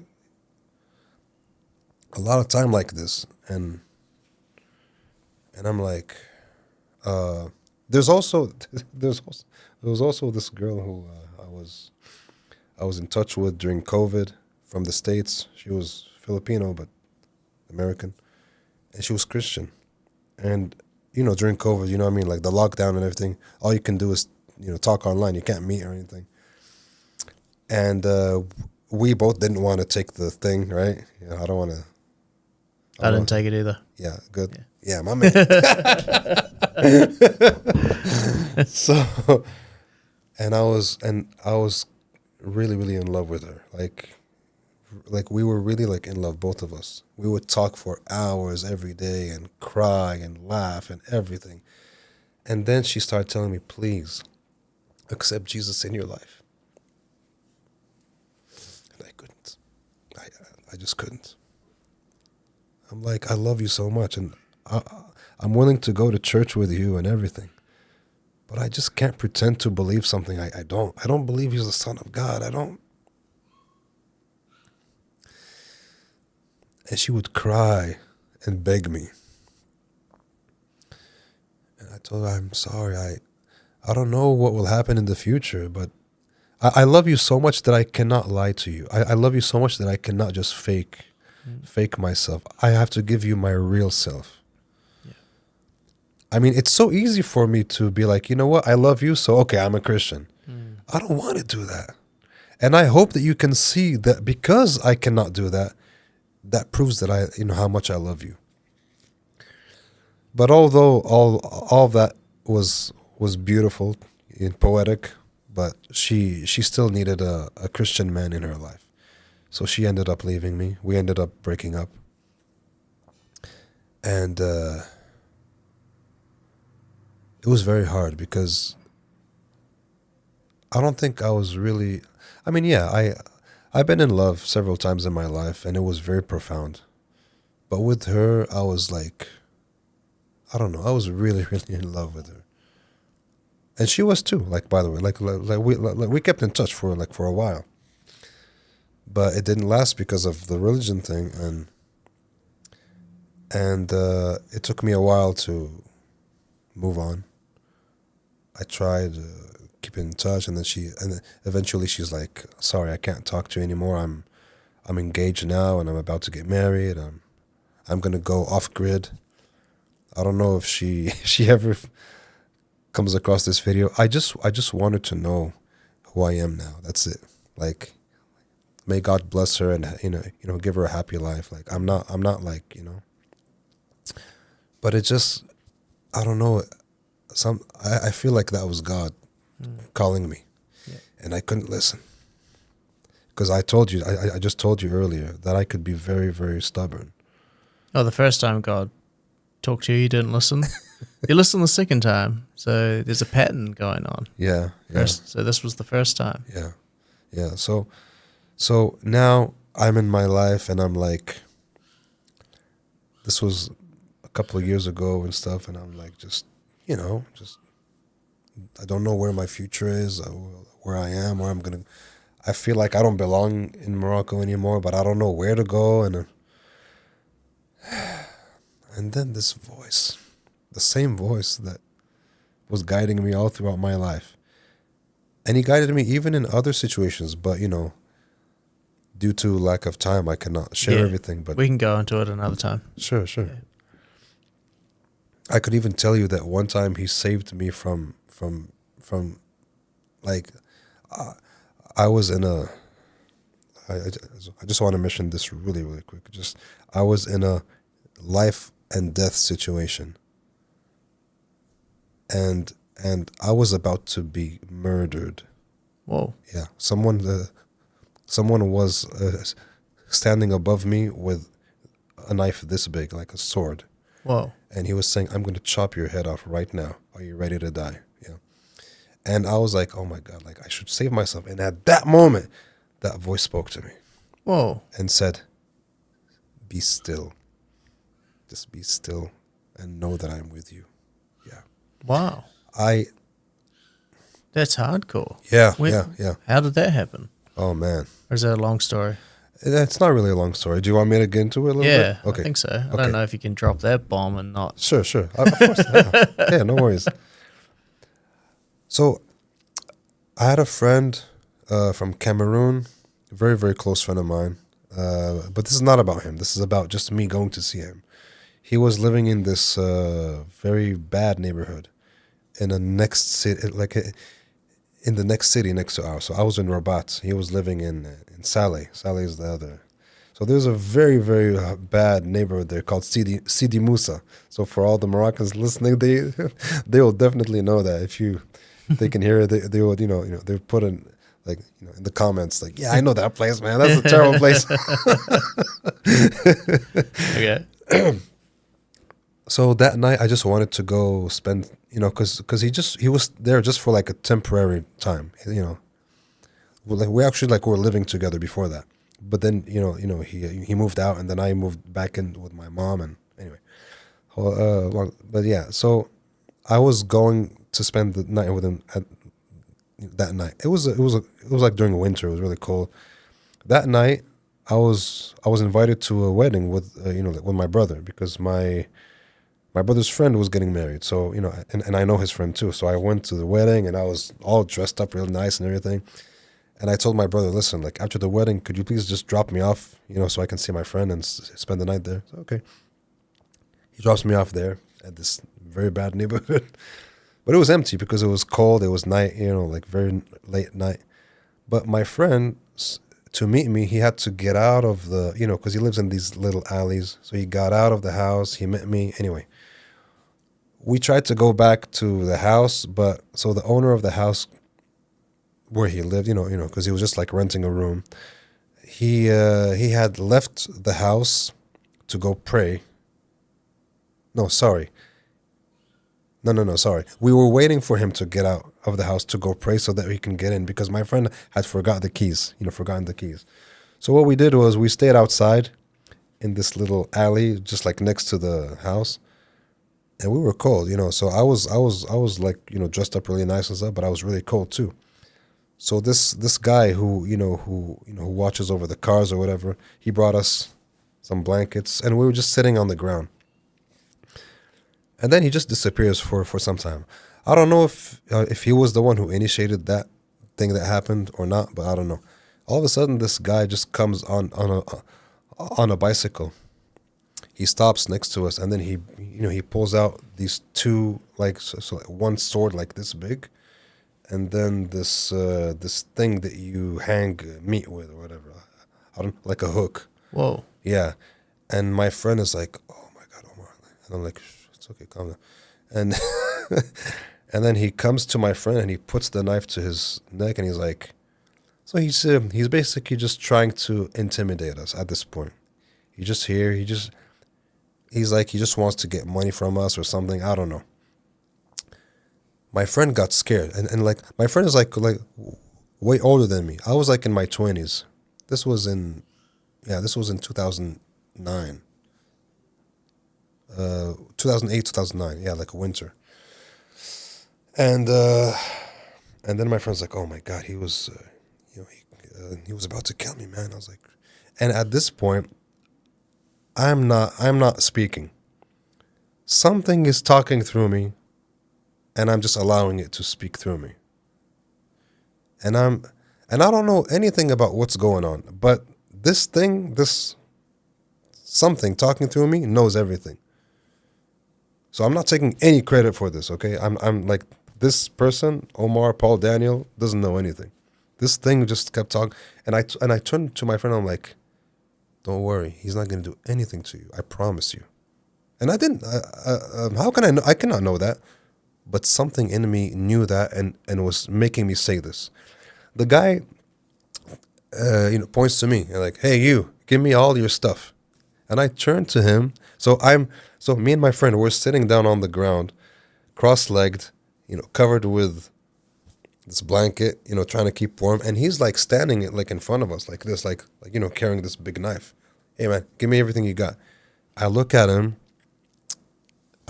Like with a smile, completely free from any fear. And I'm like, "My friend, I promise you, you will not get anything from me or from my friend. Just stop wasting your time and just go." And I was not trying to chase him. I was not, and I'm there and I'm like witnessing myself saying this, and I'm like, what am I doing? Like I don't even know what's happening. And this guy is just going crazy. What? Are you crazy? You know what I can do to you? And he's just going back and forth and trying to scare us. And when he sees that I'm not scared, and I don't know why I'm not scared, I'm just not scared. And he's like, "Okay, you know what? I've had enough with you. I've had enough of you. I'm going to chop your head off right now. Are you ready?" Wow. A serious threat. Yeah, yeah. Jeez. And I'm like, What do you say to something like that? I don't know. I didn't know what to say, what to think. My mind is saying, yeah, just act tough. And then I'm like, no, I should not try to act tough. But if I don't act tough, he's going to think I'm afraid. So what do I do? I don't know. And then this voice just takes over me and says, "Shh, calm down. You don't have to do anything. Just stay still." It says that, just stay still. Be still. It's kind of like the Bible verse, be still and know that I am God. It was exactly like in that sense. And this was way before I read the Bible, so I didn't know anything about. And then he's like, "Are you ready?" I'm not joking. I swear I'm gonna do this. Sorry. I'm getting ready. I'm getting ready. And then that voice says, "Just stay still. Just stay still. Just stay still. Don't say, like, don't do much. Don't say much. Just stay still." And then as soon as he went like this to actually, strike me, that voice said, "Put your head down now." And I just obeyed everything. I just did this. I put my head I put my head towards him. Yeah. It's kind of like, so that voice was like asking me to do ridiculous things. Like the person was saying that he was gonna chop my head, and the voice told me, "Offer him your head. Just listen to me. Just offer him present your head to him like this." Wow. And I did Like an execution. Yeah, and I did exactly that, and I'm still alive. Whoa. Okay. So what happened? What happened when I did that? Of course, I could not see anything. Because now my head is down. I just hear him go, "Whoa! What? Are you crazy?" Like that. And so I just look up, and I'm like, I seeing him. He's like freaking out. I was about to hit you. Are you crazy? You really want to die? No, no, no. You're hiding. You're hiding some weapon under that blanket, right? Show me. Yeah, yeah. I know you are. I know. And he was panicking. It's one way to turn the tables. He was panicking, and Yeah. I had no idea. What? Yeah, and he was panicking, and he started like showing signs of fear. And I just burst out laughing so hard, man. The little fear that I had was completely gone, and he was just going crazy. Like he couldn't even touch me. He couldn't touch me or my friend. He tried everything he can to scare us. Nothing worked. And now he's like just going crazy. And then when he saw that he couldn't, he was completely powerless, and he was like, "Hey guys, I'm sorry if I bothered you guys. I'm just gonna get out of here." And he just got out. He just got out. Wow. It's insane. I swear, man. And that voice spoke to me at that time and said, "Just shh, calm down. Amazing. Just do as I say. Exactly when I tell you to do it, do it." Yeah. And I put my head down. Everything. It's crazy. Man. It's crazy. Okay, well, let's get to the Yes, moment yes. of So salvation. that voice, that voice suddenly. Okay, I'm in my, in my life. I don't know what. I can't see a future. I don't know. I'm kind of lost at this point. I'm like, nothing is really has any meaning anymore. And like anything good I try to do, I just get punished for it by people around me. And I'm just having friends stop talking to me, and I have people who I've known all my life just leave me. And I'm like, I don't know what's going on. I really don't know what's going on. The same voice that was helping me throughout my life started to say something to me, and this time it was saying, "Just go to church. Just go to church." It was. So, we have this cathedral. It's a very famous cathedral in Rabat. So Catholic, right? But that's all I knew. You know what I mean? No, that's not all I knew, but. Yeah, there was that big one and there was a small one, but this voice was saying, yeah, just go to mass, church mass, church service, right, basically. And I'm like, what? Is this really the same voice that's been helping me all my life? Like, why would you tell me to go to church? I don't care about any church or Christianity or something. I mean, I respect Jesus; he was a good man, but like it stops there. Like for me, like there's nothing else, man. It just continued. Just go to mass. Just go to mass. Just go to church. I don't know if that line of thinking works, actually, if you study Jesus. I love that conversation when people say Jesus was a good man. Yeah. Because he claimed to be God. So if he's not God, then he's actually a liar, which would make him not a good man. A good point. And a massive deceiver. Yeah, no, yeah, of course. No, the thing is, in my mind and in the minds of a lot of people similar to me, we're like, we don't even like, we're not like, how can we really be sure if what Jesus is saying in the Bible was really what Jesus said? You know what I mean? Like maybe someone put it there. I don't know. You know what I mean? Like there's a lot of these people say that. Yeah, There's so the dilemma that they call it a trilemma. It's true. It's he was either a man, or he was a myth, or he was who he said he was, the Messiah, man, myth, Messiah. Wow. And three M's.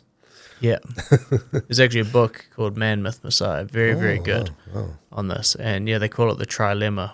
Which, if he's a man, then Sorry. no, you're all good. If it was, let me look up the trilemma so I get it right. It's really interesting. I'll cut out any silence.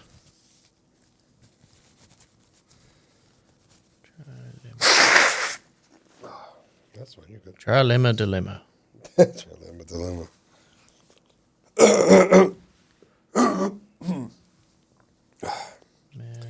This is the most interesting part, by the way, that I got. That I'm going to. I'm looking forward to it.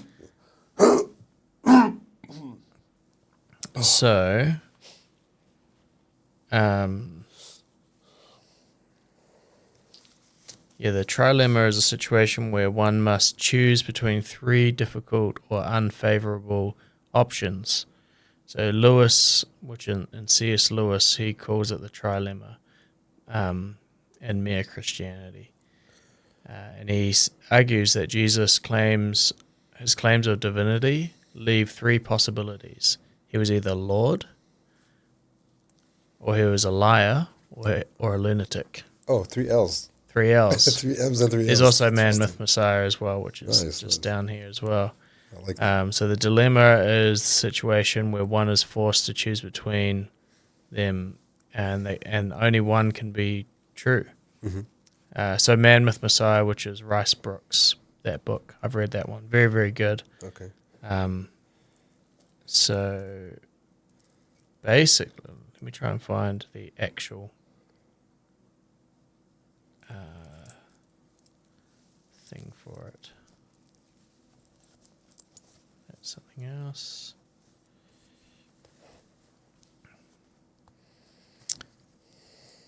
It's taking a while for me to find, sorry. That's all right. I'll just get up.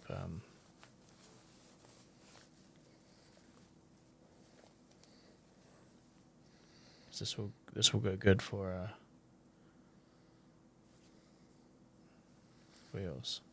So the option one, which is the liar. Jesus deliberately deceives people about his identity for personal gain. The lunatic.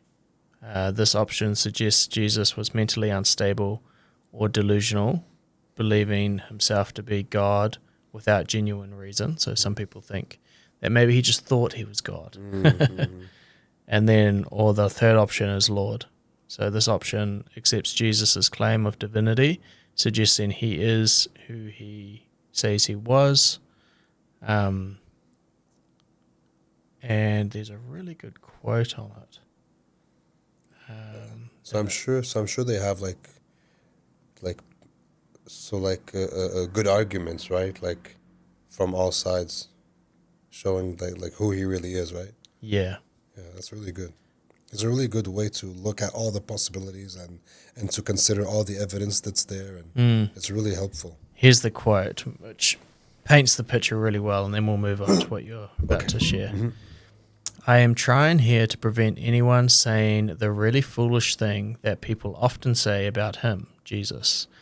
I'm ready to accept Jesus as a great moral teacher, but I don't accept his claim to be God. Mm-hmm. That is the one thing we must not say. A man who was merely a man and said the sort of things that Jesus said would not be a great moral teacher. He would either be a lunatic on the level with a man who says that he is a poached egg, or he is the devil of hell. You must make your choice. Either this man was and is the Son of God, or else he was a madman, or something worse, a liar. You can shut him up for a fool, you can spit at him, you can kill him as a demon, or you can fall at his feet and call him Lord and God.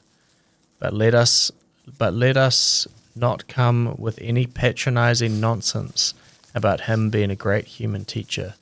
He has not left that open to us, and he did not intend to. Which is very interesting. Yeah. Like, especially when you consider Jesus, and because that happens a lot across what I do here. Yes. As people say, oh yeah, I used to think he was just a great teacher. Yeah, sure. And when you consider the stuff that he said, you're going, if you believe that, you haven't read the stuff that he said. Exactly. Because I also used to say that. Oh my God. I just remembered something. It's in line, and I mean it's part of what I'm, like it's part of what I'm about to continue saying too. Right. So there's no problem there. I just remembered that before having that voice that told me to go to church, I was getting ready to do something. I was getting ready to make a video because, like I said, I used to make videos but I was also making videos in English. Even like 1 or 2 years before that experience, I started making more and more videos in English because I was starting to get fed up with just Morocco in general. I wanted to reach a more international audience as well. But every time I did that, my Moroccan fans would tell me, "Come on, man, make videos in Arabic, because we don't understand English." And so okay. But anyway, yeah. But then I was like, "Come on, guys, I made over 400 videos for you guys, man. I think that's enough." Fair enough. Yeah. Before getting that, I was getting ready to make a video. You know what it was about? It was about proving that Jesus was not divine, proving that Jesus was not God. Yeah. Good luck. Oh, How'd you go? I never did it. I never could. It's very hard, actually. No, I never could, and I'll tell you why. I never could because I wanted to.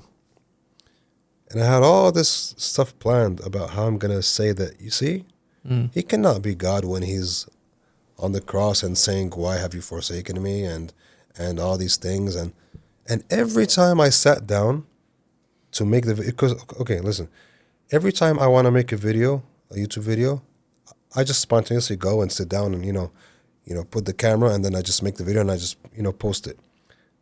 This time, nothing like this ever happened to me throughout all those 10 years. I would sit down and I want to start making the video. Someone rings the bell. Okay, who is it? I go and I open the door. Okay. Oh, it's my friend that I didn't see for a long time. Okay, all right. Yeah, I think I'm going to do the video later. But, by the time my friend leaves, I'm like, yeah, I'm too tired. Maybe I'll do it tomorrow. So tomorrow I get up. Actually, I want to get a shower first. I'm going to shower. Actually, I'm feeling a little bit hungry. And so I'm like, yeah, I'm too tired to make the video now. Maybe later. And then later I'm like, okay, now I'm ready to make the video. And then as soon as I make the video, as soon as I'm, starting to make getting ready to start the video, my mom rings, my mom visits me downstairs. She would come with her car and honk, so I know her honk. I'm like, oh, so I look out the window. Hey, Omar, come, I brought you something. Oh my God. Okay. I'll postpone this.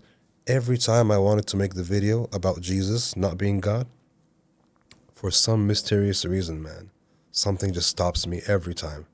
Every time. Wow. Someone rings the bell, something happens. All of a sudden, I'm just like, I'm kind of sleepy now, actually. I'll just take a nap and maybe do it later, maybe tomorrow. And every time, for almost a week, days, I think even more than a week. I don't remember how long, but it never happened to me before. All my videos on YouTube, and actually, this is something that I was actually boasting about in my videos. That I never prepare my videos. I just spontaneously start making a video and then I post it. I always talk about this stuff, but somehow with this video that was speaking against Jesus's divinity, every time there was an obstacle stopping me, and then. This just, it just kept happening. And then I started to think, this is weird. Huh. It never happened before. Oh, whatever. Maybe I'm sure I'll make the video. I'm sure I'll make the video eventually. This is nothing. Yeah, things come up, it's normal. It's just a coincidence. That's when the voice started telling me, hey, man, go to church. What? Research purposes. What? Research purposes for the video. Not at all. Not at all. It just came out of nowhere. And it didn't, it didn't come immediately after the next day or the same day. No, a few days later, I kind of forgot about making the video. I was like, I'll do the video some other time. I was kind of discouraged at this point. I was like, whatever. And then just this voice said, go to church. And I was like, hey man, are you sure you're God or the same spirit who was helping me out throughout my life? Because you're not making any sense now. If you know anything about me, I am not interested in having a religion, let alone Christianity. I don't believe in God that way. I don't believe in Jesus that way. I was getting ready to make a video proving that he's not God. Yeah. Like, so what are you telling me to go to church for, man? Just go to that's all he said. Just go to church. Yeah. Just go to church. That voice continued for 3 weeks. Every day. Every day. 3 weeks. Yeah. 21 days. By the end of the third week, I decided. By the end of the second week, I guess, I was like, you know what? If you're not going to stop, then you know what? I'm just going to go and see what it's all about, man. Like, it's not like I've never been to church. Because in my 20s, I went with a friend, a Christian friend, to a church. I think he was a Protestant or evangelist, something like that. Yeah, he was not Catholic. And I went to church a couple of times with him. And I really liked it. But I never thought about, I might consider being a Christian. I never really thought about it.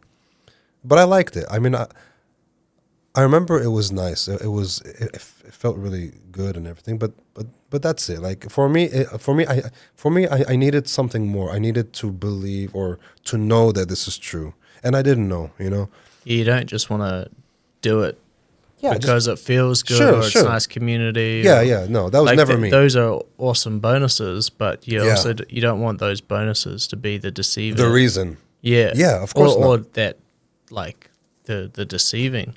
Like, I'm a Christian because of everything else Christianity brings but God. yeah, Like, I'm exactly. a believer because it brings companionship. Or Man, listen, man. like, that I doesn't was- make sense. Your Yeah. faith is extraordinarily shallow. If course, that's the reason. Of course, Which is a great thing that was a hurdle for you. Yeah. Like, in the end. Yes. As many people do go to church thinking, I'm just going to go because I want community. Or I want to go because my kids need a good upbringing. Actually, one of the funniest things that I came across was the amount of people that have issues with their kids getting invited to church. I'm like, out of all things your kids could be doing, like getting into gangs and like up to mischief, so many parents back in New Zealand, where I'm from, have issues with their kids going to church. I'm like, out of all things, that's one thing I wouldn't have an issue with as a parent. right. You know, a church. Come Yeah, on. Yeah. yeah. No, because they're afraid of indoctrination. Yeah, but to do what? Like, they're now gonna. Exactly. To do what? Yeah. I mean, I totally agree with you, man. Like, It's funny, eh? Like, out of all things, even if they are indoctrinated. it's just about look. Jesus is like, for some strange reason, everyone like like people who are not Christian or who don't follow religion. As soon as they hear you talk about Jesus, they're just like, "Hey, man, get out of here, man. I don't want." Why are you so against? I mean, he was like the most peaceful man on earth, man. Like, why are you so repulsed by him? Something must be wrong with you. There's Something must be wrong with you. spiritually deep about it. Oh yeah, definitely. Because I mean, I could even go into like demonic stuff. Yeah. There's like something demonic about No one's gonna hating have- someone like him. No one's going to have an issue if you're a Buddhist. Exactly. No one's going to have an issue if you're a Sikhism. Yeah. No one's going to have an issue if you believe in Zeus. Yeah. Or if you're a Muslim too, or anything. Muslim. Yeah. Or Zeus, or anything. But the moment it's Jesus, I don't know what it is, but I do know what it is. I You also get a massive target on your back, and I also know what it is. Yeah. the and that's spirit true. of the world hates it. Yeah. That's true. That's true. And Jesus says this in the Bible. Yeah. If they have persecuted me, I mean, if they have persecuted you, remember that they have persecuted me first. And they will hate you because you're not of this world. Yeah. And because you're of the kingdom, Yeah. Foreigner in these lands, basically. Yeah, but because these people are from the world, and because you're not of the world, because you're not of the world, that's why they hate you. Yeah. If you were of this world, they would love you. Yeah. But it's like he was saying, like, it's normal that people would hate you because they love this world and you're healthy not to- of this world. It's healthy to expect it as a Christian. Yeah, of course. Because then it's like going into a boxing match. Like, if you're not expecting to get hit, it hurts a lot more. Oh, but man, but if you can stance yourself, Yep. you'll know all about that. Sure. You're going to be a lot better to be able to withstand the punches. Yeah, if definitely. there is an expectation. But if they're a sucker punch, if you're not expecting it, Yeah, and they just get you when you're yeah, unaware, yeah. and because that removes or at least decreases greatly the fear. And there's a, I don't know if this is a actual saying, but it's something that I say. Nothing is more painful than fear. Whenever you're afraid and then you get attacked, it hurts a whole lot more than when you're not afraid and you get attacked, because that fear is actually it's actually what weakens you. It's not your actual physical weakness I would or agree with that. yeah. Yeah. It's the weakness is spiritual before it's physical. Of course, there's physical weakness too, of course, but spiritual weakness, man, that's a million times worse than physical Yeah. weakness. If you're physically weak but spiritually strong, man, you can easily like overcome anyone who's more like physically powerful That's than right. you. Really, like you can, and I've seen this Yeah. in martial arts and in so many Yeah. situations. David and Goliath. Yeah, Yeah, for sure. So let's get back to you going to church. yeah. So, it continues. It continues. Go to church. Just go to church. Just go to church. And then I'm like, okay. Before the end of those 3 weeks, I'm like, you know what? This coming Sunday, I'm gonna go. And I didn't tell anyone about it. Anyone, like not even my closest friends. Wow. No, I didn't even write it down. I just kept it inside. Like, I'm gonna go to church. Yeah. I didn't say anything to anyone because I was sharing a lot of stuff so it's like with my close friends. I never told them, hey, you know what? I'm thinking of going to church and I'm having this urge, no, or this voice talking to me. No, I first wanted to discover this for myself. So I remember that Sunday, I take a shower, I put on my clothes, my Sunday best, as they say, right? At that time, I had long hair, so I tied my hair back and I went to church. I went to that cathedral, and I go in. And it's like, as I go in, I'm just. It's not like I've never been inside. Like I've been there, but not during the prayer, not during the service or the mass, as we say. So, and it's just full of people, and they're just singing, and then the priest is talking and giving all this sermon, and I just find a seat. Like, so I go like way in the front row, because I want to be close to, I want to feel everything, and I just sit there, and I just start looking. Like, it's all so beautiful, and the lights and the music, like something just touches me very deeply, and even the preaching. I've never heard such preaching about love and humanity, and he was, he was, the priest was even saying, like, we pray for everyone, like not just Christians, we pray for everyone. Everyone is our brother and sister. Like, we have to love everybody, even our Muslim brothers and because they're Christians in a Muslim country, right? So, like, there's no Moroccan there. It's all foreigners speaking about them being in a foreign land, in a Muslim land. Yeah. And they don't know that I'm there and I come from a Muslim background. They don't expect someone from a Muslim background to be there. They're just talking among them, and they're saying these things like, even though Muslims are not like us, they're still our brothers and sisters. Like, we have to love them and we have to pray for them. And oh my God,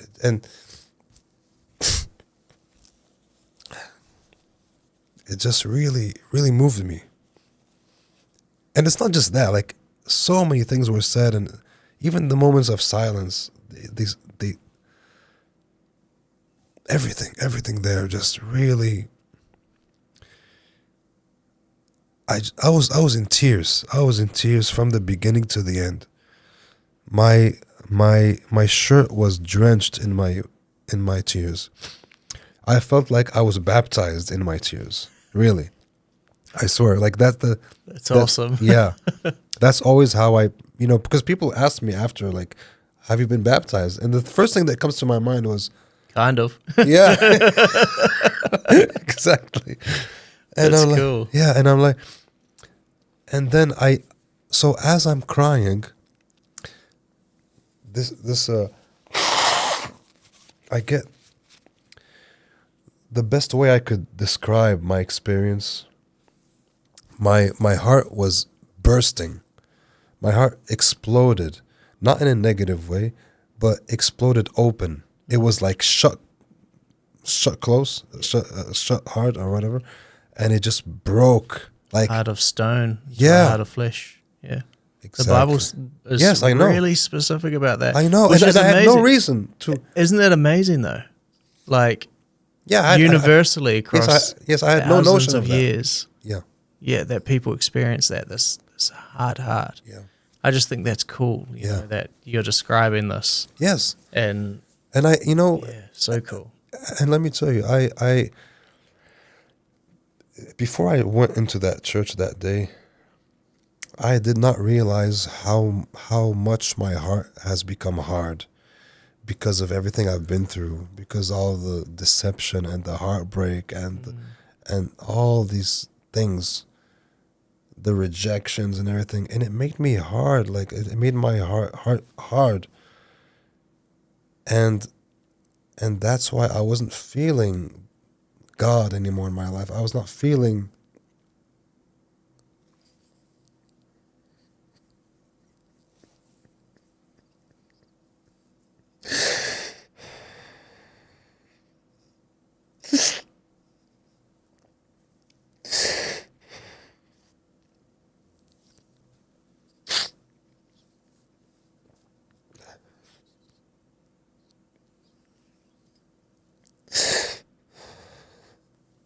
I was not feeling it, and all of a sudden I could feel it. All of a sudden I could feel it, and feeling it was the most amazing feeling. But at the same time, I could feel all the pain that all this, I don't know how to explain it, man, but at the same time, I could feel, so I was feeling on one side, I was feeling so much love, so much blessing, so much love from God. And at the same time, I could feel so much pain from all the hurt and all the hardness of my heart throughout my life, and all the pain that I gathered, and all the stuff that was so hurtful that I just felt throughout my life, and I gathered or accumulated. It was all coming out at the same time. It was all coming out, and at the same time, all this love was coming out. And it was painful, but it was also the most liberating feeling, and the most, I don't know, the most beautiful thing I've ever felt in my life. And I felt like I'm finally home. I felt I'm finally home. This is the home I was always looking for, and I had no idea it was here. It was in Christ. I had no idea. And now I understood why that voice was telling me to go to church. I had no idea why it was saying to go to church. And now everything started to make sense all of a sudden. And I felt so stupid, like, oh my God. How could I think that I was so smart and so, like, I know, like, I'm so smart that I don't need God. I don't need religion. I don't need God. I don't need my creator. I felt like I was so arrogant to think that I could just do it all myself. I can't. And I'm actually, quite a smart guy. But even no matter how smart we are, we're no match to God. Yeah. he's he's infinitely wise and merciful and loving, and he always knows what's best. And so I've had that feeling at that time, all come at the same time. And I just couldn't stop crying. And then when like at the end of the Service. yeah, I went out, and I was like, you know, I was baffled, from all of that. And I couldn't speak very easily. I was like I'm moving very slowly, and what I mean, like, when you cry so hard, and then like at the end you're just like exhausted, right? Yeah. But you feel liberated, but you're exhausted. You know what I mean? Like you Oh just yeah, it takes it out of you. yeah, it takes exactly. You just want to lay down and sleep, or just sit under a tree and just stay there. You know what I mean? Like you Well, just I find it like I've always compared it.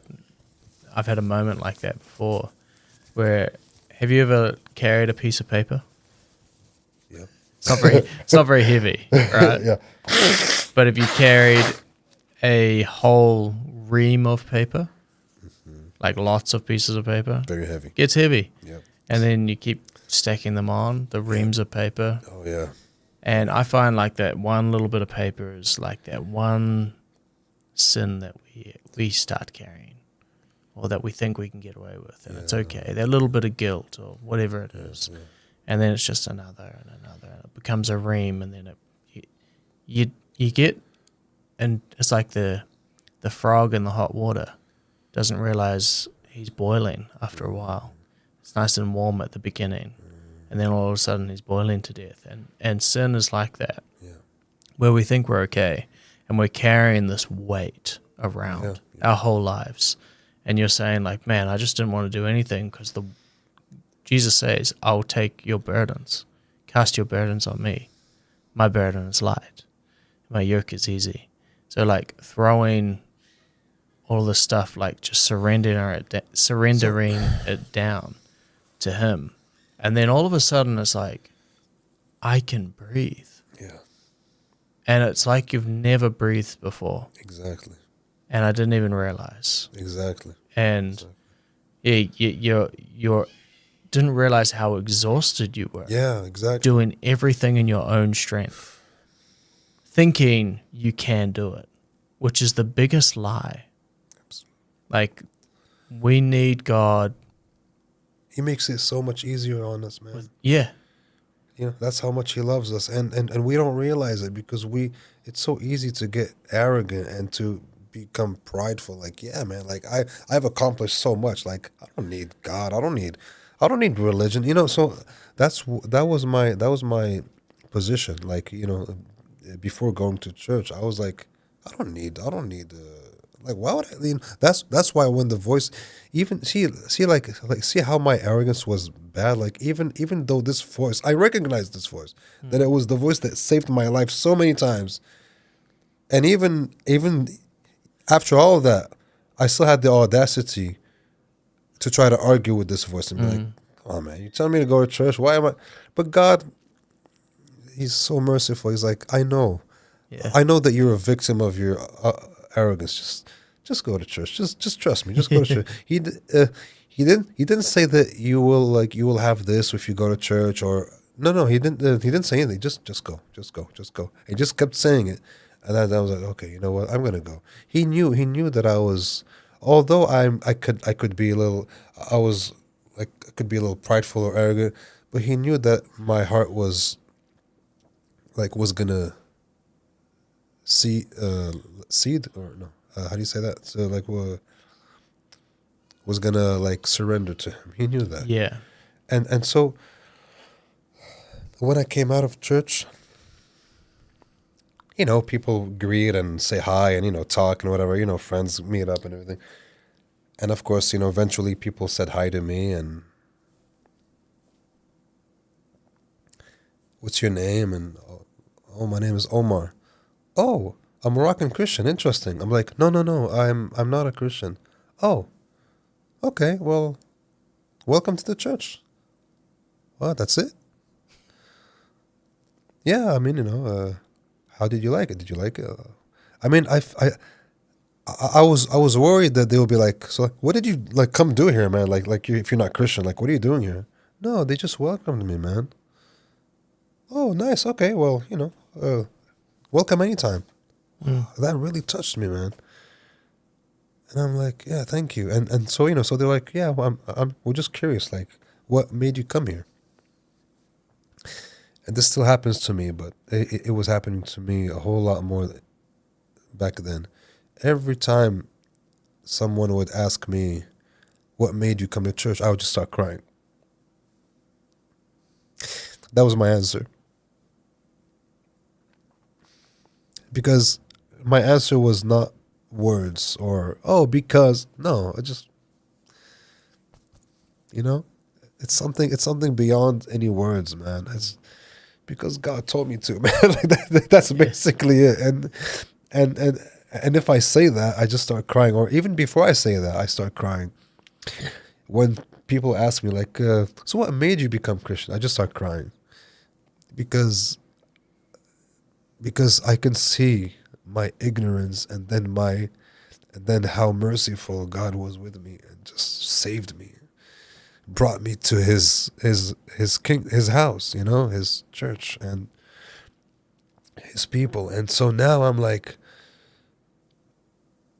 starting to get to know these people, these Christians, and then I come every Sunday. Every Sunday I keep going, and I cry every time I go. Every time I go, and the friends that I'm making, like, we're meeting and we're talking about the Bible and studying the Bible together, and it's so beautiful, man.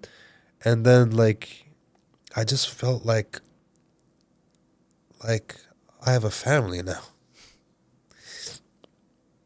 And of course, that's not the main reason why I became Christian. Of course not. I mean, I always knew that Christians were this kind of people, but I never thought of becoming a Christian, even though I liked so many things about Christianity and about Christians and about, of course, I've had Christian friends in the past, but I never really, that was never a reason for me to become Christian. It's But a good reason not to become a Christian because sure, then you're dependent on what other people are doing as well.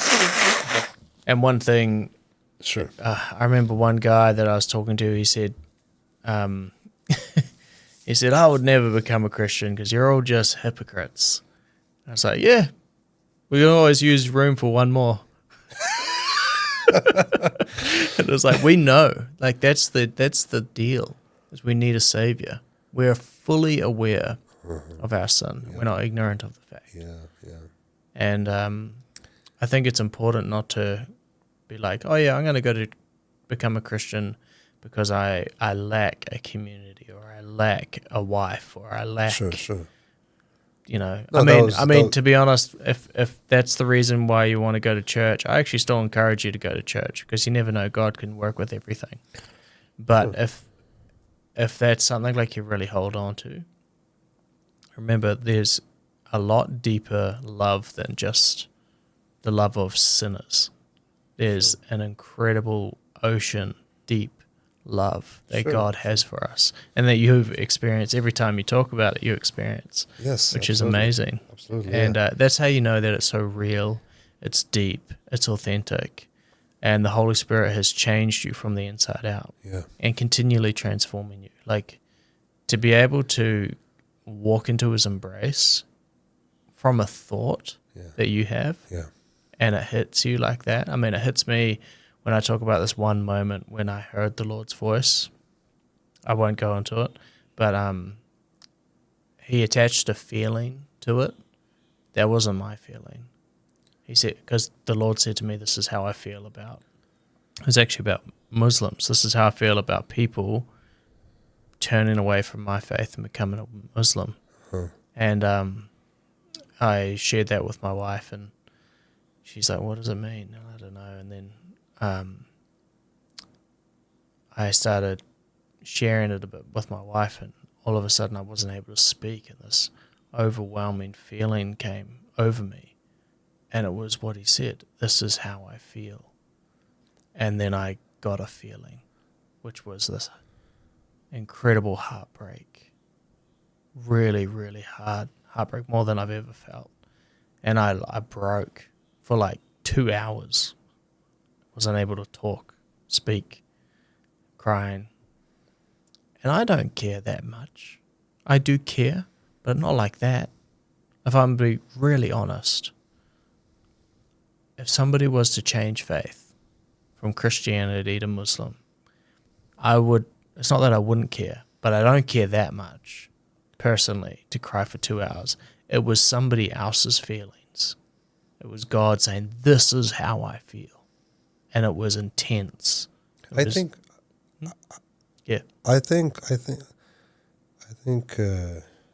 you underestimate yourself. We as human beings have far more love and compassion than we might think. Oh, I definitely have love and compassion. So I mean, this was on an unprecedented level. Yes, but I mean, let me tell you, like, this was like more than I felt with my wife. Of course, but I mean, we often don't realize how much we do care about others, but we really do. Like, I found myself crying for others as well. But don't get me wrong, it's not that I didn't care. It's just this was a level that I understand. Was like, of course, I understand. Like that much, I know. That's how I knew it was God, because I knew it was not me. God. No, but it is God, but it is you as well. Well, David says, break my heart for what breaks yours. So it's God showing him, this is how I feel. Yeah. It's not actually David's heart, how he's designed, but it's God giving him a glimpse of his. And I think that's what happened to me. Okay. And I'm not saying that it doesn't make me a horrible person to think like that. What it does is elevates God's love, knowing how deep it is in comparison to all of the rest of us. We think we can love. We don't even get we can't even grasp the smallest part on how powerful it was that Jesus went to the cross. Let me share this real quick revelation. You'll probably quite like this. I had this when my son, who we can hear outside, I heard him having a laugh at something. You'll meet him in a second, but his name is Zion. And when he was 3 weeks old, he's only 1 now. When he was 3 weeks old, I was holding him at 3 a.m, letting my wife get some sleep. And he was sleeping in my arms, and I was out in the lounge. And I was thinking about him, and I was going, Lord, I would do anything for this little boy. I would jump in front of a car. I would sell my property. I would empty my bank account. I would do everything. I'd cross the ocean for this little boy. Of course. What is he worth then? Because whatever he's worth is what I'm willing to pay for him. And what I'm willing to pay for him is everything that I have. So it got me thinking, what are we worth in God's eyes? I was like, okay, let me get some perspective here. God did buy us, right? He purchased us. The Bible is very clear on that. Sure. So you have a God that can create infinite amount of wealth like that. He can. He can create 1 trillion galaxies full of 1 billion trillion buckets of gold and silver. And he could do that and purchase us back. Why didn't he do it? Because we're still worth more. That's the crazy part. We're still worth more than all that. We're worth more than everything in this universe that exists. And even if God were to create more universes, basically anything that God can create, we are still worth more than that. Infinitely.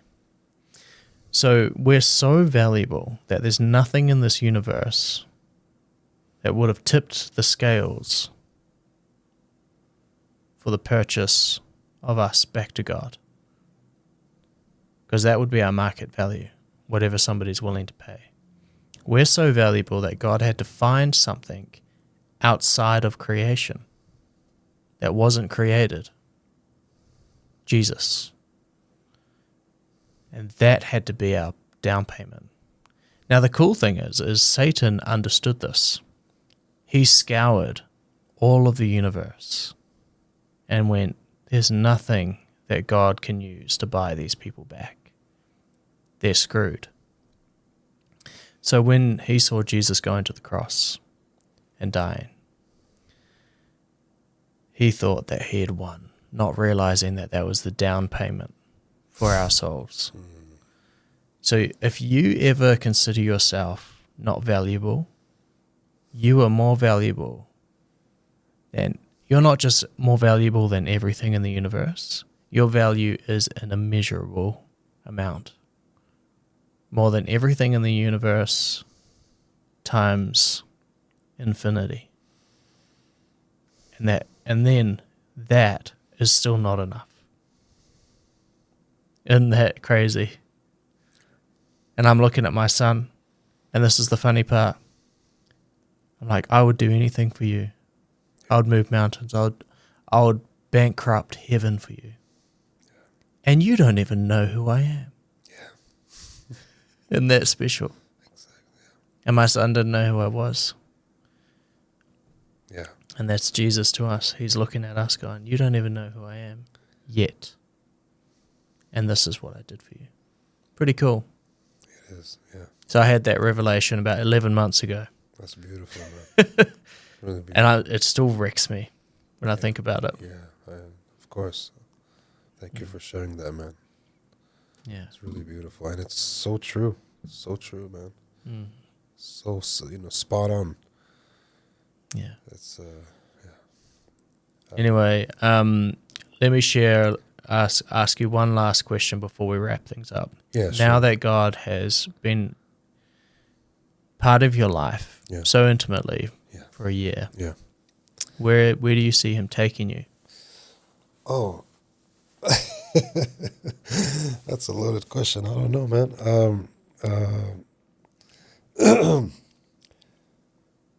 I see him taking me wherever I'm supposed to be taken. That's all I say. But if I can elaborate more on that, since I started going to church, so the first time was August, if I'm not mistaken, August 4th. If that was a Sunday, or I don't think it was the 6th, it was the 4th of 2024.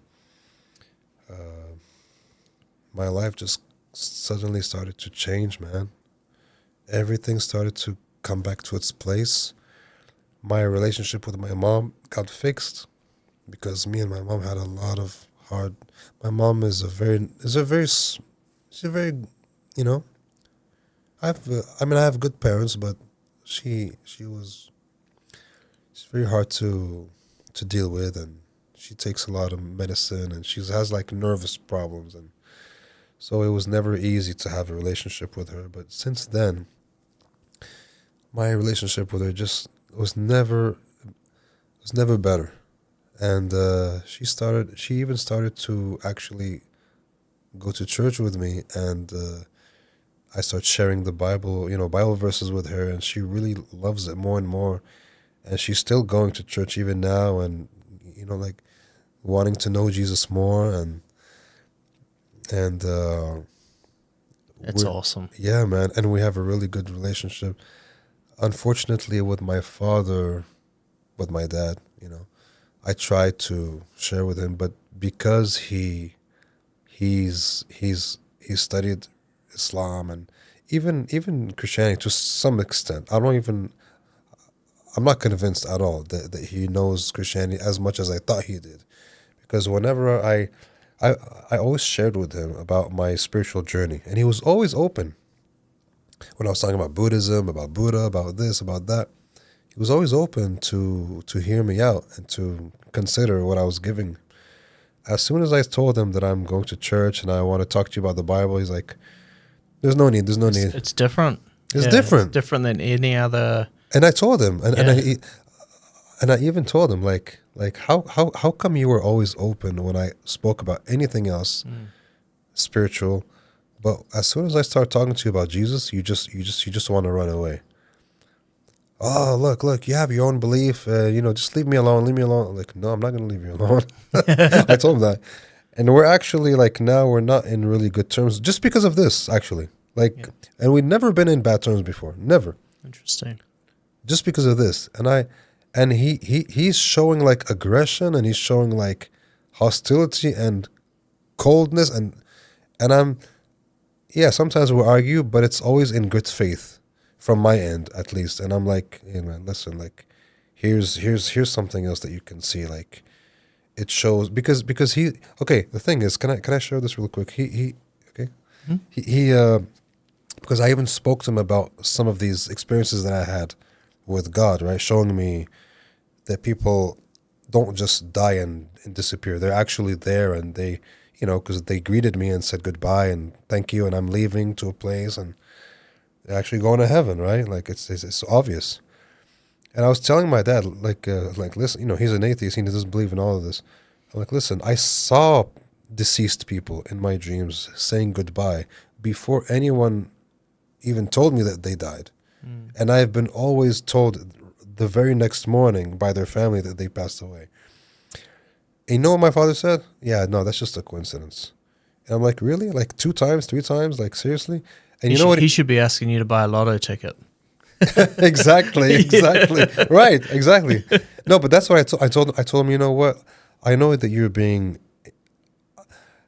I know that you're just in denial, because you know what my dad said? He said something very significant. He said, if I start believing in what you say, and he's like he has an inner struggle, because he's like, because at one point I took it personally. I'm like, do you think I would lie to you? Like you don't trust me? Like, no. I trust that you believe in it. Anyway, he's trying to just make sense out of it in his own way. And I'm like, and then like at one point he said, if I believe in what you're saying, now I have to believe in all the miracles that are spoken about in the Bible and in the holy books. And I'm like, yeah, so what? So what? Why wouldn't you? Oh, come on, man. Leave me alone. I don't want to think about this. Just leave me. I'm like, Dad, you please just consider this. Like, Mm. you know me. Like, we've been close all our lives. We've been close all our lives, and have I ever shared something with you which was not true? Like, even all the stuff that I was sharing with you up till now, it was still true. Like, it's not like now, like, I realized that all of that was not true and only this is true. No. Yeah. Actually, everything I've been through, even in Buddhism, everything, it was bits and pieces of truth that led me to this truth, that led me to God, to Yeah. There's Jesus. truth wrapped in a lot of things. Yes. But like we said earlier, truth is wrapped in a lot of lies sometimes. There's a little bit of truth and enough there to bring you towards it. And I think like a lot of these different religions are Yeah, but not just that. Not sorry. yeah, Not just that. Yeah, truth can be wrapped up in lies as well.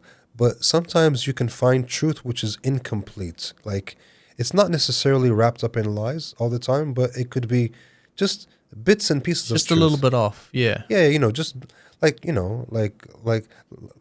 like in Buddhism. Buddhism never says like, oh, there's actually no God and whatever. No. They Sure. don't say, they don't even speak about it. But they touch on certain truths, Mm. about how to be, and how to, Yeah. and how to be loving, and how to, how actually. You should read the book Screwtape Letters by C.S. Lewis. It's written from the demon's perspective Okay. towards us. Oh, okay. It's very interesting, and one thing that they touch on is that with people, the demon's job, it's not, you don't have to lead them away from God, like, or away from church. Just make sure that they're not going towards God, or make sure that they're prioritizing anything else but God. Oh yeah. So it definitely. could be Buddhism, or it could be your job, or it could be your family. As long as they say make sure that they've put everything into that, so that they don't start looking towards God. Yeah. I understand. And I think that happens a lot, and that happens a lot. Like when you're talking about Buddhism and stuff. Like if you were to get really invested in Buddhism, which you have been, and if that did its job, that you never seeked out Christ. I From a demon's perspective, it's going to keep you in Buddhism, even if it's good. in a lot of other areas of your life. The thing I have to say about that is Buddhism is not trying to make people stay away from God or anything. It's actually a very good introduction towards spirituality for those who have no spirituality in their life. Actually, Buddhism, from what I've seen, can lead people to Christ very quickly. It's not because Buddhism is very different than the religions that we know in the West, like Islam and Christian. It's not like, okay, this is it, this is the conclusion of life and that's it. No. Buddhism is more like a path to self-discovery and a path of seeking. Buddhism is one of those ways that Is it true they go to you're trying to achieve nirvana or something? Is that Buddhism? Yes, sir, for sure. Yeah, but if you think about that, nirvana is the emptying of self, right? So nirvana is enlightenment. Enlightenment. Yeah, enlightenment can But also like meditation is to empty yourself of all thoughts and everything. So that's just one of the methods. So enlightenment is basically, if you want to explain it in a different sense, and this is not something that's against Buddhism or anything like that. It's enlightenment is basically being touched by the divine, by by God. We say the divine. I mean, Buddhists or other spiritual people say the divine because they don't know who God is yet, but they know that someone is divine, something is divine. They're just still seeking what it is, and or who it is, right? But they're open to that, and that's a good thing, So yeah, I hope so. I wouldn't be surprised though if there's a fallen angel dressed up as the divine on the other side of Buddhism. Yeah, sure, I understand, but it's not like that. I'm not saying that some people don't fall in that, but I'm saying Buddhism is one of those. It's not just Buddhism, actually. In this case, Zen Buddhism, because there's many different kinds, but Zen Buddhism is one of those ways which is just a way of seeking the truth. That's all, and that's why I gravitated towards it so easily, because it was just a method. It's a method of seeking and looking for what is true. That's it. Yeah, the truth about ourselves, about our mind, about life, and that actually really it can really be helpful to finding God. To finding Christ, really, and contrary to, for example, like some religions which are very they give conclusions, like, okay, this is it, this is the truth, you don't have to look anywhere else. That's very different. Very different, and that's the reasons. That's one of the reasons why I really respect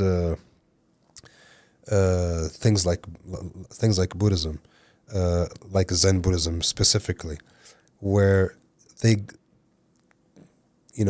give a lot of space to seek out the truth. And that could be very helpful, especially for people who have no religion, or who are still just atheists, or they still have a thirst for truth, and they don't want to jump to conclusions that fast. So it's a very good way to start. Are these people that study Sikhism? Buddhism, Zen Buddhism? You say they seek truth. Is there any truth that they've grasped though, or are they just looking? Because you're saying that one has conclusions, it depends, which are normally conclusions on truth, right? Because they have been seeking. Yes. So I guess it depends on the. Is there a lot of people that just don't know, but they're looking? Yeah, that's the thing. They don't know, and they're just looking, and they're just open, because the truth will hit you. If you're available to it, it will hit you. It will be revealed in one way or another to you. The one thing that I'm really worried about is I've got this cousin that I've talked about Christianity before, and she said, I just don't have enough information to make a decision. So it's at this constant road for looking for truth, yet never feeling there's the ability to make a decision. Okay. Is that something that's in Zen Buddhism? No, it's very different. Look, so let me say this. In the case of your cousin, she only knows the mind. What I mean by that is she only knows the intellects, the rudimentary logic, Trying to follow truth, though. So, of course, and no doubt about that. But the tools that she's using is very rudimentary. Is only the intellect, and if as long as one is using mainly their intellect, nothing higher will ever touch them, unless some miracle happens or whatever. But so these kind of people, they want to have like a good reason to, you see, so she said that herself. She said, I still don't have a good reason to, right? Something like that. I just don't have enough information. Yeah, enough information. So there's plenty of good reasons, but there's not enough info. I'm not saying there's not good reasons, but for someone like that who is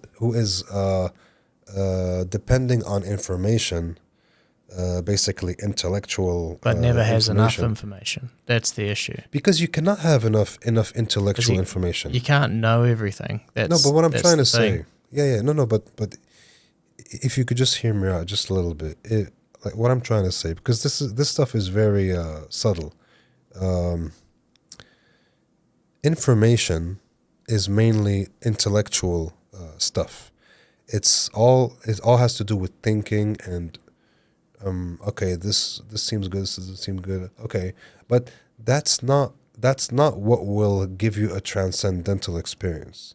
That might give you a logical conclusion. Okay, yeah, this seems good, this seems right. Okay, all right, so I choose this. This is very different than, for example, what happened to me. Like I had I was actually against being having being Christian or anything. But because I had a certain openness to the transcendental, sure, then it touched me and it transformed me. But my point is I think she's open. That's good. If she's open, that's good. But her issue is she never believes she has enough information to make the choice. Okay, here's what I would say to her. Okay, Yeah. Can I? Okay, so it's not about information. It's about just being open and available, because God is already here, man. God, you see, when we live in the mind so much, we forget like what's really obvious.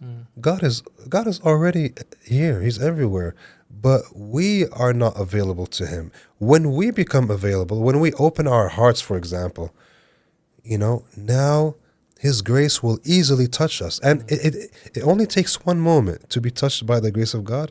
Yeah. That it will transform us completely. And Is that the right time? Just thought I'd check the time. 2:30.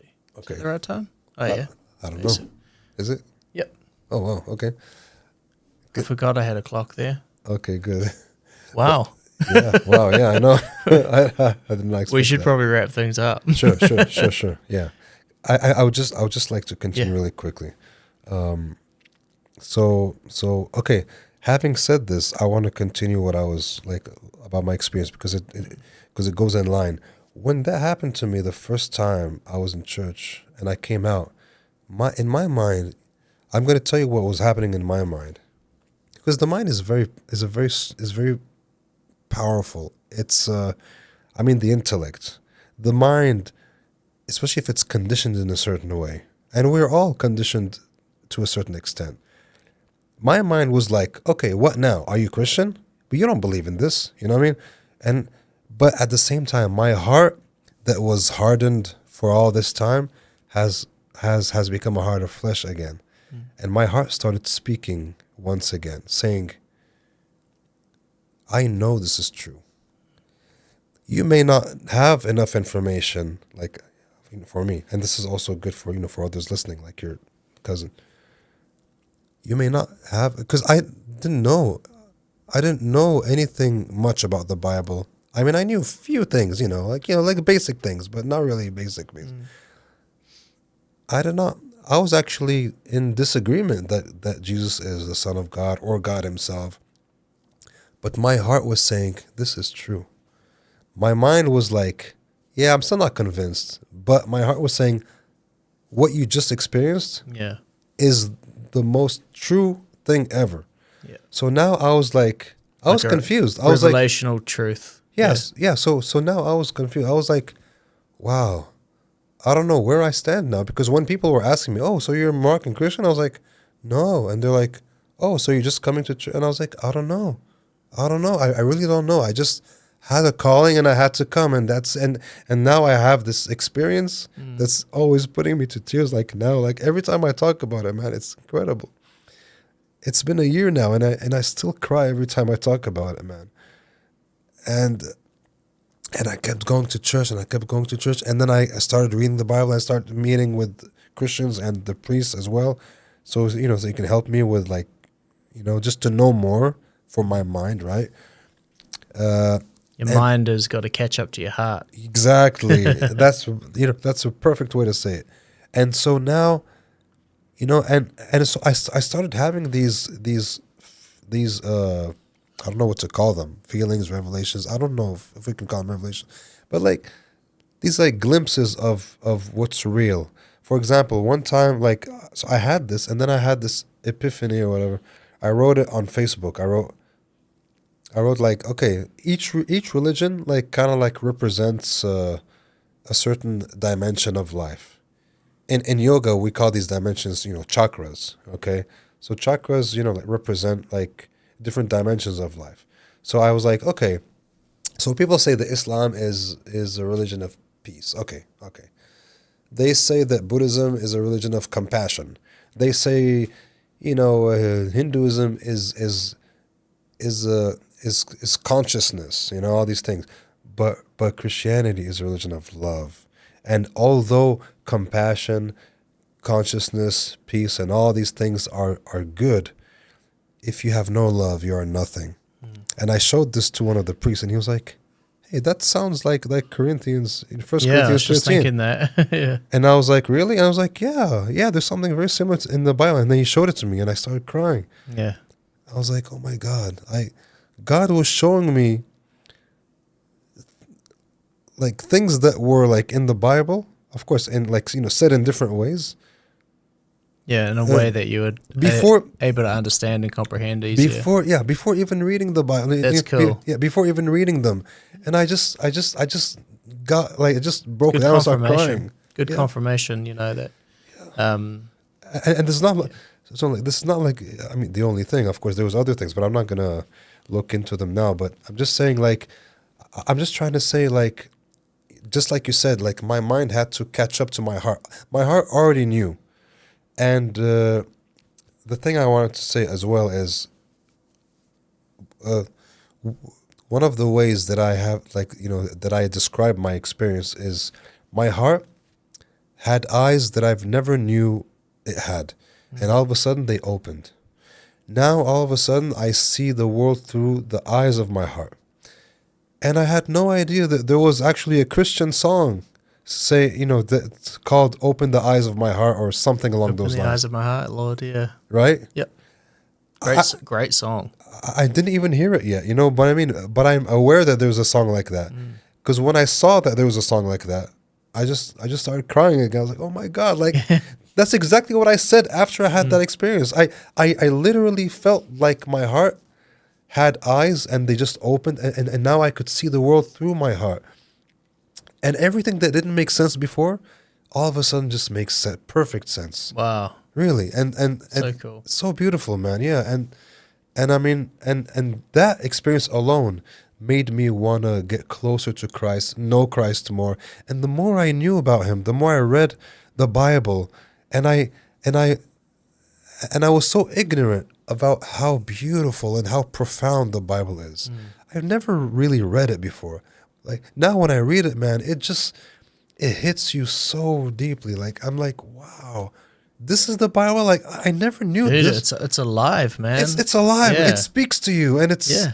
it's so, oh my God, it's so full of grace and beauty, and and wonders and love, and like you really like it's so powerful. It's awesome. Yeah, and yeah, and so as as I'm reading the Bible and as I'm learning more about Jesus, and looking through looking at these things through the eyes of my heart, and even using my mind too, but and sorry, let me just say this really quick. Even the all the knowledge that I got from from studying spirituality and mysticism, Yeah. that I thought that I was just learning them because even that helped me understand Christ much better.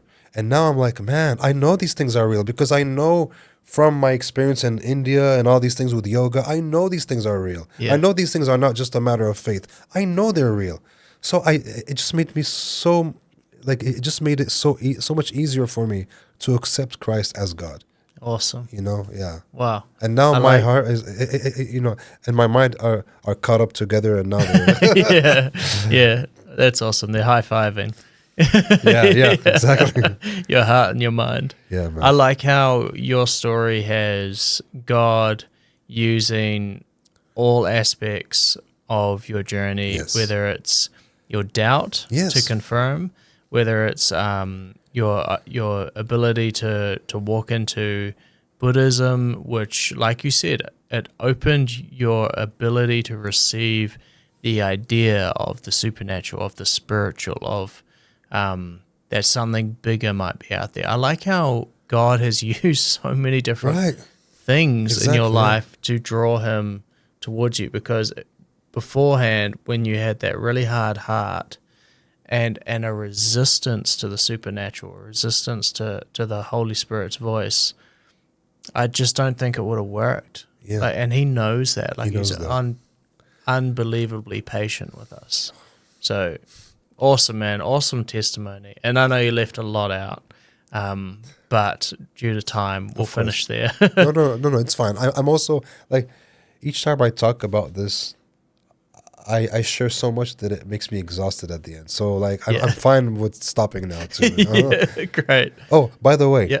I just want to mention this. I'm actually planning on writing a book about my testimony, and because I really want to share all my life events that led me to becoming Christian. Do it. 'Cause And there's so much once it's more. out, send it to me. Make sure you give me a link Sure. for our listeners, Sure. and they can find it in the description. So Thank you. if you're listening to this episode in the next couple of years, make sure you check the description to see if there's a book description there. So Right. thank you, Omar, Paul, Daniel, Yes. all your names. I like it. Triune.